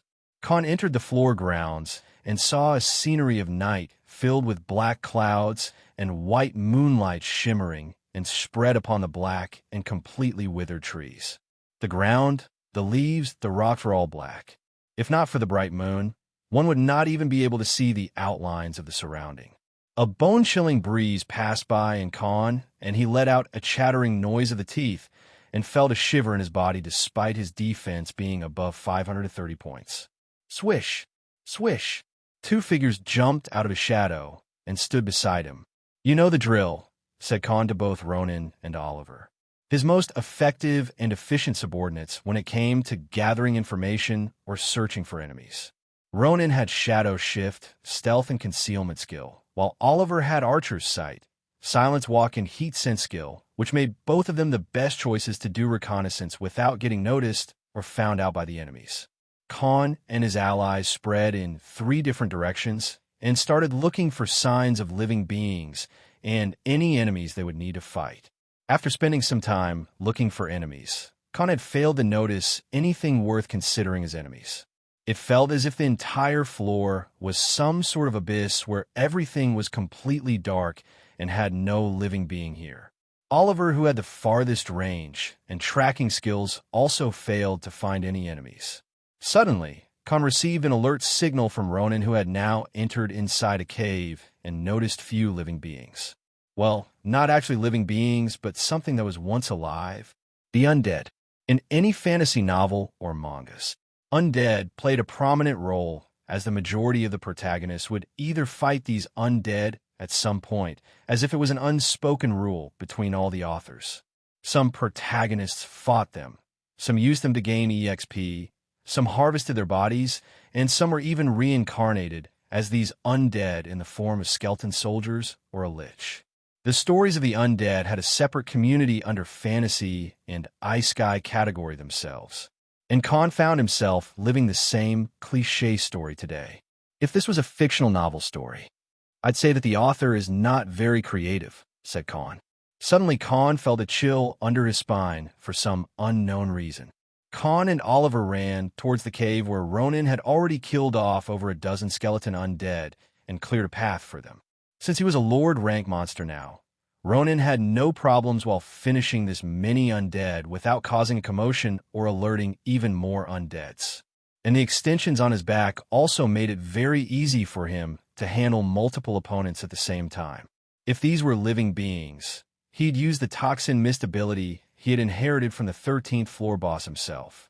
For someone like Khan, Oliver, and Ronan, it wasn't an issue because all of them actually had hunting skills that allowed them to see through the dark just like the early morning. In just 10 minutes, Khan and Oliver met Ronan inside the cave and started looking for enemies. And since this cave had plenty of entrances and tunnels leading to different places, they had to split up again to cover the maximum distance and save time looking for the enemies. After another 20 minutes of searching through various places using Hunter's intent, Khan finally found a deep and far bigger tunnel in the inner parts of this cave. And after he finally reached a safe place undetected using Shadow Walk, he finally gazed at the floor boss, a 10-meter tall body of a hooded undead who was wearing purple mage-like robes and had few spellbooks floating around it in the air. This undead floor boss looked exactly like an undead lich, as it was sitting on a throne made of completely white bones and shattered bodies. The figure seemed to be chanting some sort of spell and experimenting with these bony bodies of the undead creatures, mixing them in a way and trying to create a different type of monster. What caught Khan's eyes the most wasn't the army of hundreds of undead creatures, and neither were the different types of skeletal monsters that stood in this army, but rather the type of magic this lich was using. Although Khan could use many elemental spells related to fire, wind, water, and even thunder, he never felt a perfect connection with these spells and magic elements.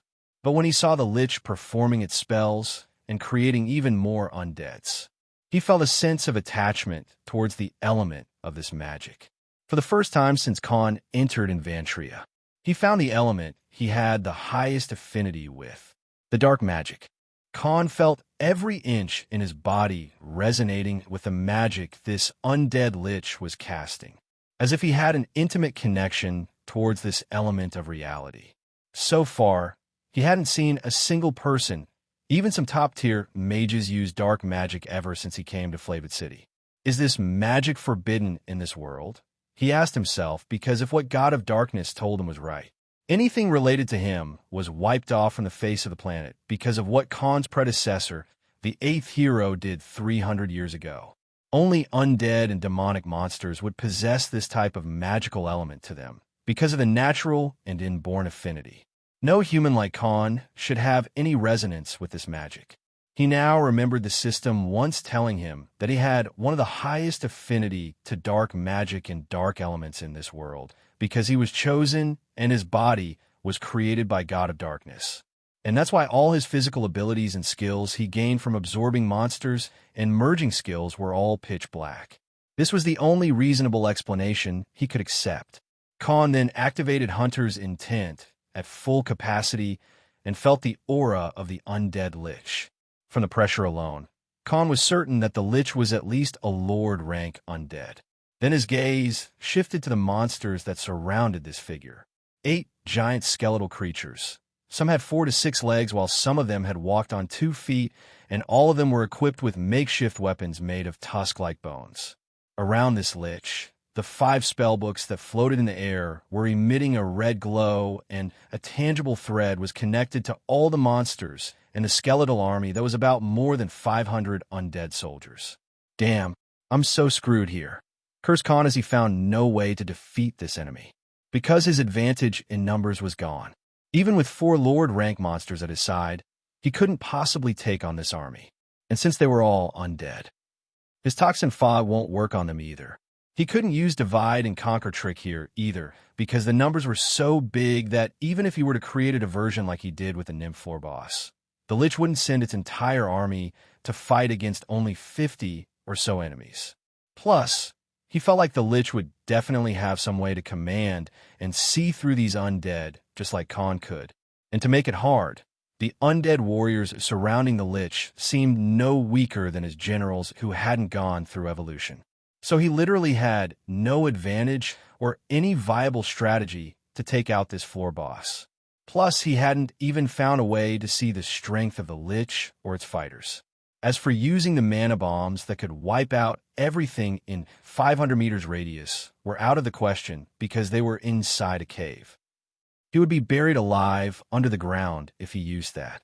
And since the place itself was an enclosed space with too many tunnels, he couldn't call out a certain snake either. Khan was truly out of options. All of these things are undead. Nothing but bones and no flesh or blood in them. I can't even absorb their abilities or create more subordinates to face off against the Lich, said Khan as he contemplated his chances. What if I kite them? Thought Khan. It was the only and most effective plan he could think of, leading your enemies into a trap and then whittling down their numbers one by one till only the main boss is left was called kiting in gaming terminology. Khan, who also had a lot of gaming experience in his teenage days, was very well familiar with this strategy when playing many RPG and adventure genre games. Because if he dared to fight this floor boss and its army altogether, there would be only one outcome: total annihilation. Maybe then this Lich would turn Khan into one of its puppets as well, and his zombified body would clean off the Lich's shiny white bones. Khan shook his head quickly and buried that thought. Then, kiting it is. He spoke inwardly and walked away from the open grounds and dashed towards one of the tunnels that appeared narrow for many to enter together. This way, the number of enemies that could enter inside them at once would be limited, and Khan could slowly finish them one with the help of his subordinates. After finally finding a tunnel that led to a ground big enough to carry out a small battle and had the advantage in height and attacking the enemies inside an enclosed place, Khan ordered Oliver to attack and bring small groups of undead towards their direction. He presumed that killing in small numbers won't easily catch the attention of the Lich, which was busy creating new monsters for the first few waves at least. Let's hope reading those RPG novels and playing the games actually proves useful, said Khan as he prepared to face the skeleton soldiers. Oliver had reached the exit of the tunnel and shot few arrows at the group of skeletons, instantly attracting over 10 of these skeletons. Khan, who was looking through Oliver's vision, also noticed one thing: that these creatures followed the sound and only got alerted when something noisy happened in their closer proximity. He commanded Oliver to lead them by the nose with his unending supply of pole extension arrows and bring them to their designated tunnel. Only if this world setting was similar to a game. I could have farmed a lot of free EXP and gained a lot of equipments they dropped as loot, said Khan as he cursed his luck of being thrown in the world with the wrong setting. With his divine abilities, he could have benefited a lot if there was an experience points setting to level up and even an attribute allocation system. Come here, you bastards. Let's see who has a bigger bone. Khan and his subordinates set up an ambush at the other end of the narrow tunnel, while Oliver successfully led a group of 10 skeleton undeads by shooting arrows around their surroundings and attracting them using the noise. The completely fleshless bodies of the skeletons clattered while walking as their bones hit each other, and their zombie-like walk took a lot of time for them to reach the other end. Khan, who watching this through Oliver's vision, also noticed that there was a small amount of visible black smoke leaking out of these skeletons. And it was nothing else but the dark magic that was keeping these bodies intact and moved them. But as soon as the skeletons entered the proximity, they sensed a life form, and suddenly their hollow eyes glimmered with a fiery red glow. The unmotivated bodies of the walking dead now suddenly showed a hint of intelligence and gazed at the living being that was leaning against a wall. There was a figure of a human who was sitting against a wall and the cold floor at the other side of this small cave-like space. His arms were folded together and his eyes were closed. He looked completely carefree and didn't mind the group of undead looking at him with malicious intentions. The group of skeletons sprung in action and ran towards this humanoid creature. The humanoid and carefree figure was none other than Khan. But at this moment, his head was leaning against the wall and didn't seem to care if someone was attacking him. Because at this moment, Khan was sleeping. Yes, during an incoming attack. Khan was dozing off without the care of the enemies. Clatter, rattle. But before the skeleton undead could even reach halfway to their target, a reddish and tangible barrier was cast upon them, and suddenly, their bony bodies no longer produced any sort of sound. Cyril, who was standing on top of a small boulder, waved his hands, and the area of this silence barrier enlarged more than twice the earlier size. A giant figure of a black and furry lichen jumped inside this barrier, and in just a few seconds, it utterly decimated the skeletons, breaking their entire bodies with a few swipes of his claws. I already gave you a lot of feast yesterday. There are no free meals in the world. So keep on going, commanded Khan, and went back to his merry sleep. He was acting as bait to lead the skeletons to attack him the moment they saw him and enter inside their already prepared ambush hotspot. This way, his subordinates could take them out effectively without wasting any time or produce any commotion that would alert the Lich for the first few times. Now Ronan and Oliver both started the work of luring out the undead, while Cyril handled the silence barrier, and Omega and Jugram finished them off. The first two waves were of only 10 skeletons, but then both the subordinates started bringing in more enemies by themselves, as if there was some sort of competition between them. Although their numbers were increasing, in front of a Lord rank monster like Omega and a Berserker like Jugram, they stood no chance as they always walked in the trap of attacking Khan as soon as they sensed his presence.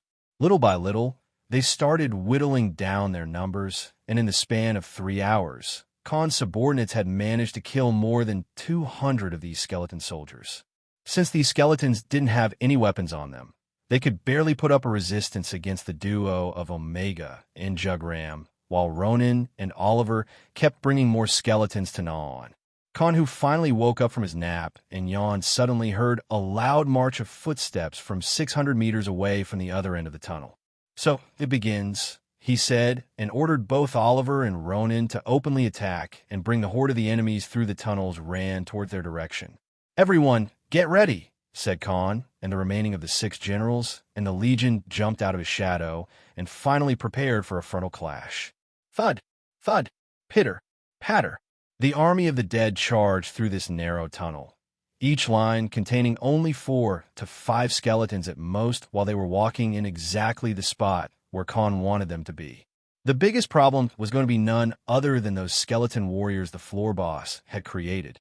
Just 2 of them were enough to hold off one Lord ranked subordinate of Khan. So 8 of them were enough to hold off his top fighters. And that's why Khan had chosen the narrow tunnels, so that they won't be overwhelmed in terms of numbers or combat power. Both Khan and Cyril attacked the incoming horde with their large AoE and destructive fire, wind and lightning spells, while Blackwool, Jugram, and Omega facing them head-on, along with the Minotaurs and the Nymphs from the Legion. Khan's side had a total of 52 fighters, while the opposition still had more than 300 members left.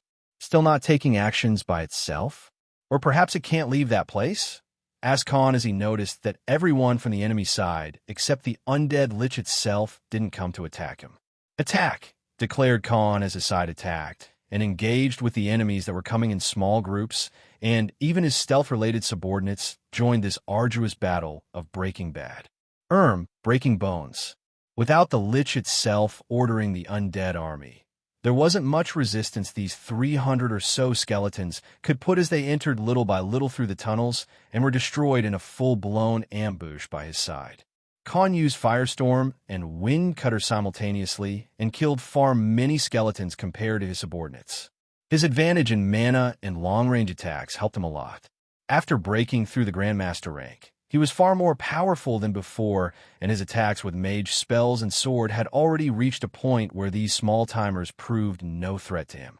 Another 2 hours passed as he finally managed to kill the remaining army of the undead. Even the giant monsters were taken care of under Khan's impeccable coordination with his subordinates. They were all unique rank monsters at the end, so his side didn't have too much trouble taking care of them. He put a high-grade health and stamina recovery potion in his mouth and prepared to meet the Lich. He couldn't get any cores or absorb abilities from these undead, so he didn't bother spending any time on them. He traveled to the Lich's location with his own army this time. Human, do not think that you've won. You only gain some more time before your death. For I am the death, for I am the eternal darkness. I am a god, spoke the Lich floor boss who was wearing long and hooded purple mage robes. Khan looked at the fiery red eyes of the undead Lich and spoke. I don't have to listen to your monologue. You want to be Ains Ulgown, replied Khan. Now, let's get this party started.